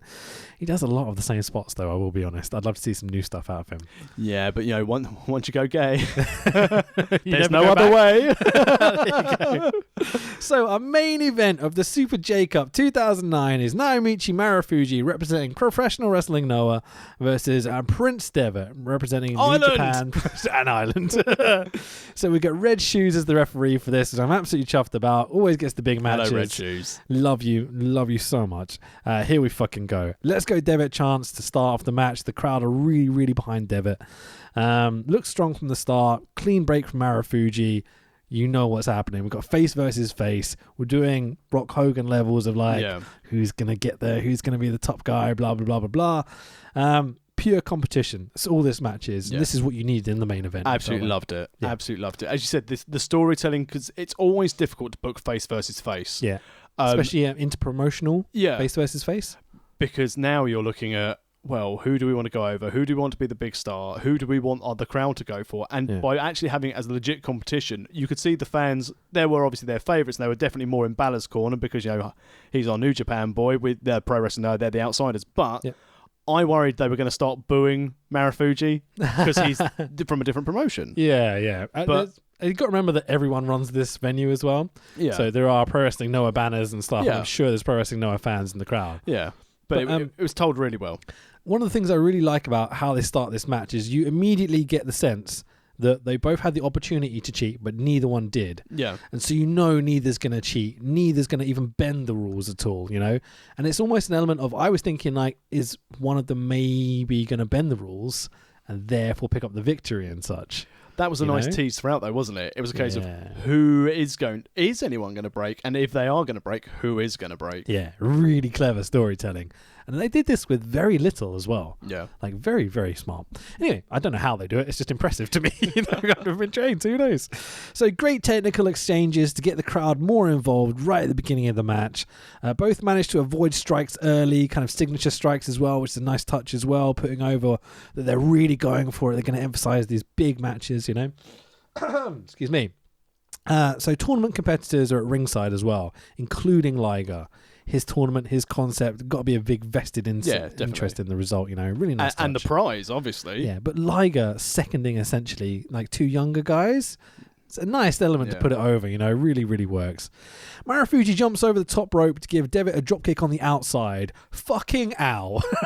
Hardest part on the outside of the ring, that is. Holy shit. Literally flat back, jumps from the ring over the top rope and flat back bumps onto the fucking concrete, essentially. Ridiculous. Why would you do this? Final, isn't it? Devitt goes for all his big spots but can't put Marufuji away. Marufuji hits the Shiranui but is too exhausted to go for the cover because he's been wrestling for 3 fucking matches. Both guys look absolutely fucked up, like unsurprisingly maybe. So many near falls, roll ups and such. They're both trying to get a cheap win almost, but it's still technical good wrestling. I think not cheating. Fits into the storyline, as you said. Like, they're knackered. They're just they need to end it because that's all they've got left in the tank. Yeah, absolutely. Devitt hits a lung blower go to sleep looking combination thing, so he lifts him off the shoulder and does the lung blower. I'm like, oh, it's fucking awesome. One man Spanish fly off the top gets a fucking huge pop because it wasn't a thing that happened on every show ever. No, but because we've been watching indie shows, at that stage I was like, fucking Spanish fly. I know it's 2000. Every fucking Spanish fly. With the pop, man. Yeah, it's huge, wasn't it? It's insane. Yeah. So 1-2, Devitt still kicks out. And the reaction for the bigger kick out. Pop. Oh, man. Yeah, it was so huge. Marufuji, it's his flipping neck breaker super kick combination. For the 1-2, Devitt kicks out again and the crowd are going mental at this point. Marufuji kills Devitt with his pole shift, the cross-legged slide pile driver thing. For the eventual 1-2-3, the winner and Super J Cup 2009 victor is Naomichi Marufuji for his second New Japan consecutive J Cup. Yeah, impressive. Very impressive. And also at this stage as well, because I didn't realise until after the tournament that the prize was, a shot at the junior heavyweight belt. Yeah. I thought, bloody hell, bringing in an outsider to go at your biggest show for the title, that's bold. That is bold cross promotion. It's they obviously have a shitload of faith in Naomichi Marufuji. I'll just call him Marufuji. I don't know why I keep saying his first name. So Marufuji gets a check for 5 million yen and a golden jacket and a microphone to talk in. Do you know how much 5 million yen is in pounds? Not much. I was trying to work it out, but I forgot. I didn't think it was that much. I think it was like a couple hundred quid. You chat away and I will currency convert this bad boy. So he cuts a promo in Japanese. I'm not sure what it is because I don't speak Japanese, but he talks about Noah, points to the big flag on the banner and puts over Professional Wrestling Noah. Liger drapes a Noah flag over the check as Dino tries to grab Marufuji's ass. Fucking Dino is hilarious. Marufuji and his mate, who's also from Professional Wrestling Noah, toast his victory backstage with a couple of beers, and we're out of here. What a match. And it What was a really tournament. good. I enjoyed them having their little pose down with the Pro Wrestling Noah flag at the end. I thought that was quite nice with everyone sort of kicking around. The fact it was Liger that brought across the Pro Wrestling Noah flag to them and put it on the check was like an acceptance almost. Like, this is okay. You promote your shit. Go for it, man. You know what I mean? We're all one team. Yeah. Actually, I tell you what, it's not that bad. It's 35 grand. Oh, that's pretty decent. That's not nice. bad. Is that now? That's now, yeah. So it's probably a lot more back in 2009, you'd imagine, because the pound was a bit stronger back Because obviously this is great for audio podcasting. Yeah, I can't put a date in this currency converter I put in. It doesn't matter. So, in terms of the whole tournament, let's just talk about like point stuff. Yeah. You've got anything you want to say on the match, by the way? Beautiful storytelling, start to finish. Best face versus face match I've seen in a very long time because of the storytelling, the crowd. When was Rock Hogan? That would have been, that didn't turn out to be face versus face, did it? Because that was a double turn. Oh, yeah, of course it was. Hogan went in heel and turned out face. Rock heel. That's going to fucking work. Sorry. Anyway. But I thought the storytelling for that, and just purely the crowd reaction, how over Dev it was, every time he kicked out. Yeah. And even though there was cheers when Marufuji got hit like the... Shearing away. No, not the pole axe, not the pole shift. Pole shift, sorry, that's it. When he hit the pole shift, and even when he won, the Japanese were like, oh. Yeah, yeah. It's like it's a definite acceptance from Marufuji because he won the last one. He's a superstar, etc., etc. Got to remember how popular Pro Wrestling Noah was at this time. Yeah, but. Yeah, I think they wanted Devitt to win massively. But what just an incredible match. The storytelling so good in the ring with no words, no script, nothing. Like, just go out and do what you need to do, you know. So in terms of the tournament, it's like these guys are going out and wrestling 3 matches over 2 days to put on the final. It's just incredible that they went out with this much effort in this final as well. Yeah. Like, I know they've been careful about how much time they've done, but like it's just ridiculous. But then you think that Marufuji for the first night had about almost 20 minutes with Liger. Yeah, exactly. To then go and wrestle 3 the next night. So, Marufuji goes on to defeat Tiger Mask at Wrestle Kingdom 4. Not Tiger Masks, no, Tiger's Mask. Not Tiger's Mask, but Tiger Mask. I was going to say the good one, but this is not the good Tiger Mask. The first and second one are the good Tiger Mask. But anyway, at Wrestle Kingdom 4 for the junior strap, would hold it for about half a year before dropping it to... Devitt? Yeah, good man. You knew that was coming because obviously Devitt put him over. So, yeah, you can see why and how, and they know that Devitt and Marufuji are going to kill it every time. Yeah. And Marufuji puts him over clean, so you can't ask for anything better, really. Do you know who Devitt then went to put on over after that? Ibushi? Yeah. There we go. If only this is a game, I'd be doing all right. New Japan's a bit predictable at times, isn't it? But in a good way. Yeah. It's good to be predictable sometimes. And then 9 years later, Ibushi's finally getting his push. Strange, isn't it? But that getting the belt on Ibushi leads to Taguchi and him having a bit of like friction and leads to Bullet Club. So this is like that predating this. Yeah. Like this is what it leads to. This is crazy that he's not even in the company. He's wrestling for some other fucking company. Insane. So anyway, kind of cool. They only do this tournament every 5 to 8 years. Yeah, really. The next one was 2016. Yeah. Wasn't it? And the one before was 2004. And I think it was a long time before. I think it was the 90s. They did 94 and 95. Yeah. Because that was when Gato was semi-finalist and then finalist in 94 and then 95 for the J-Cubs. Yeah. That's what I wrote in my notes. Whatever, it doesn't matter. Yeah, it's fine. Yeah, I think tournaments are fun. Yeah. I don't want this every year. There's loads of tournaments in Japan anyway. And this is why King of the Ring fails every time they try and bring it back. Yeah. I love King of the Ring. I loved early Don't King Billy of the Ring. Gunn it, whatever you do. But well, that's the issue. They Billy Gunned it. There was no top star and there was no reward. Yeah, very much so. The last time they did a decent reward was when Brock won it. Yeah. Regal won it and he was on for a massive push and then he took drugs. Well, yeah. Which is a shame. A lot of wrestlers took drugs, to be fair. But these juniors are developing this style that kind of we think of as almost this modern era now. Like, this is this high work rate, in the ring. And they're definitely developing what we think of as, like, American indie wrestling almost. Yeah, and the British fact indie that wrestling. these guys are now in the heavyweights as well. Yeah. So, yeah. Yeah, totally. There's a lot of the guys that actually moved up. So, again, I love Japanese wrestling, but I need English commentary. This is difficult with Japanese commentary and not knowing the storylines of who these people were or the backstories or anything. Like, I feel like we would have got more of it if we'd have known what was happening more. Yeah, I agree. I like sometimes being able to sit down and watch the wrestling start to finish, and the Japanese commentary, having Japanese commentary in the background doesn't bother me, but a lot of the guys who I wasn't aware of, I think, as you said, I would have been invested more had I known more about them. Yeah. But, Marouane Fellaini there, I was like all in for that. But when every match is like, mat wrestling, slow mat wrestling, build up to some strikes, build up to some big high spots, do the finish, which nearly every one of these matches was. I think if you'd had it just as one day, then it would have been more palatable than 16 matches. Yeah. When you start with 8 guys rather than 16, Yeah.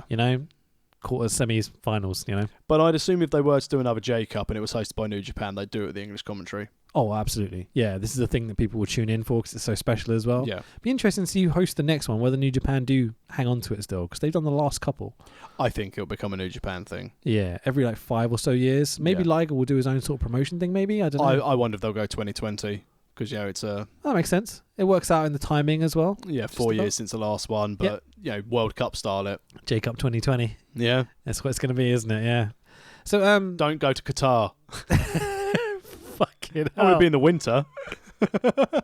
So, yeah, it's good. It's realistic to an extent, but not like over the top at times. Like Dino and stuff is very silly. Yeah. I like that. The tournament itself is okay, but it's is it enough? For me, because people have raved so much about J-Cups, I was a little bit underwhelmed. I didn't not enjoy it, but I wouldn't. It's not a sort of thing I'd go back and rewatch. I mean, even the Devitt Marufuji match, I wouldn't go back and watch that. No, me neither. Whereas some of the matches we've covered in other promotions, I'd go, I'd watch that match again. Yeah, this was more of a slog than I expected it to be. This sort of thing that I'd say, sometimes if you put wrestling on the background and you're doing other things, you still enjoy it, you're keeping your eye on it, it's still enjoyable, it's background stuff maybe while you're doing some work or something. Yeah. This is how I'd pitch it at. It's good wrestling to look up, watch for a couple of minutes, back down. You're going to see some interesting stuff. Yeah. But I wouldn't say it captured my imagination. Even as though there are some big scary high spots and stuff, it's just not enough for me. I need some sort of narrative coming into it. And they tried their best with a lot of elements, but it just felt like, here's another match. You can tell who the best in-ring storytellers are based on where they are now. Yeah, that's a fucking great point. All the people that I'm just like, that was all right. I don't even know who they were or where they've gone. And some of them wrestled for New Japan at the time, Whereas you look at people like Gedo, he may have never had the glittering top-level career, but his contribution to it and his knowledge of his character and what he can bring to the table and his view on wrestling. As I said, Gedo's booking, Bullet Club, Devitt and Anderson, and then, going from there, is, as you said, why we now have the potential for having a very good, adult-friendly wrestling promotion in AEW. Hopefully. We'll see. If it turns out to be shit, this will be hilarious because we'll have all these great t-shirts and we'll be like, this company doesn't exist anymore. Look at all this funny stuff we've got. Look at my TNA. Oh, shit. It's still around. Well, it's not not really anymore, is it? It's Impact now. Yeah. Owned by that fucking owl. Do you want to play a game of some sort? I haven't prepped anything. I haven't prepped anything. Fuck it. We'll call it a night. We've almost done 2 hours anyway. Yeah. Usual shilling stuff. You can find us. Oh, hang on. We've got to rate this show. Oh, sorry. Both nights as one show. What would you think? 2 and... so we do half. I'm going to go 2.5. Okay. 2.5 cornflakes. Very middle of the road. Enjoyable in-ring action, but nothing that stands out for me to suddenly go to someone, you need to watch this match. I mean, you can watch Dino anywhere. Yeah. I think I can't disagree with you, man. I'll go 3 just because of Dino and Yamato and Devitt and people like that. I love their characters and the way they do stuff in the ring it's so impressive to me. But I need more.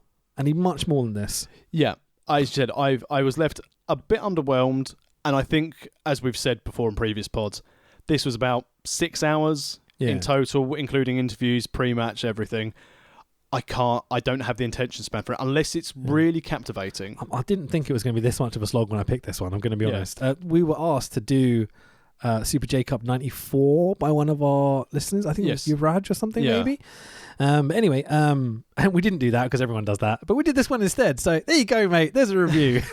But again, we put a poll on Twitter, which I think has now ended, where you looks for us some other things. Yeah, it came out completely even. We had 3 options. It was DDT, OWE, or Rinka King, which I was like, that's the one I want to do. It'll be hilarious. I actually voted for OWE because I want to see what it's like. Now, interestingly enough, I can tell you something... if you're an aspiring wrestling commentator as well. So Nothing Else on TV are going to soon be opening a competition where they're going to give you the video footage and the audio footage, and you are to put your own commentary over the top of it for the chance to win to do commentary for OWE. for OWE going forward for their channel. Nice. So, are we going to do that? I mean, yeah. I haven't got the time to do exactly. I love not having commitments to do things I want to do.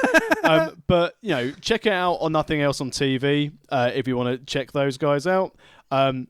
For us, for our backlog and our back catalogue, all of our links, worldofwrestlingpodcast.com. Obviously, if you've liked what you've seen today, subscribe and ring the bell to stay notified. Yeah, that's right. SEPW quotes coming through. Mother liquor. No, I like the fact that you put it over. It's just the whole bell system on YouTube just drives me fucking insane. If I subscribe to something, I want to see their content. I don't want to have to click a little fucking bell. Anyway, ding, ding. Sorry, yeah. You can follow the podcast on Twitter at World of Rest Pod. Please do. I'm at the Tex Williams on Twitter and Instagram. Yeah, mine's Rich Be Thy Name. What show are we going to do next week? We're not, because we're at IPW. Oh, okay. What about the week after? Fucking Rinker King. We'll put out a bonus pod from IPW. That'll be out next week, probably on Wednesday, Thursday, Friday, Saturday, Sunday, sometime around then. Unedited raw footage of me eating a burger or Wagamama's. Basically, Wagamama's burgers? No, well, they do the little... Oh, they do, yeah. They're bun things. Yeah, I know what you're talking about. Again, if you're in Canterbury next Wednesday and you want to come along and maybe be on the podcast, come find us. Come and find us. Send us a message on Twitter. We'll let you know we're going to go and have some food. Come and join us. Come and be on the pod. This goes out to obviously all of our wrestling chums who are going to come along to the show. If you want to be involved, come and join us. We'll be having some food. We'll be recording the pre-pod before we go in. Absolutely, yeah. Let's do the first ever Rinker King. So I remember watching it. Or have you got another option? I'm thinking DDT. Yeah, fuck it, let's do DDT. DDT April Fool 2018? Sounds good to me. Yeah? Okay, that would be good. So it's modern-ish, but not like bang on modern, so it's something different at least, It's good enough for me. And it looks fucking good, and I've got it ready for you, so... That's the one we're going to be doing then. All right, so tune in next week. I'll put it on YouTube. I'll put it on all the podcast apps and everything, both this one and next week as well for the IPW. It won't be live, obviously. But then next week we'll be back live every Wednesday, 5 p.m. Make sure you subscribe to the YouTube channel. Tell your friends as well. Do that. Yeah, I'm good at shilling. You're shit at shilling. Thanks. But I know. But I will. We love doing this podcast. The fact we get the views that we do, the fact that people, upvote, downvote our stuff, we have fun doing this. Yeah, exactly. If you hate it, it may not be for you. If you like it, you enjoy it, you enjoy listening to us in your ear holes, thank you very much for sticking around. Cheers, guys. All right, let's call it a night. Bye. Take it easy. I've got new outro music. Yes.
You shall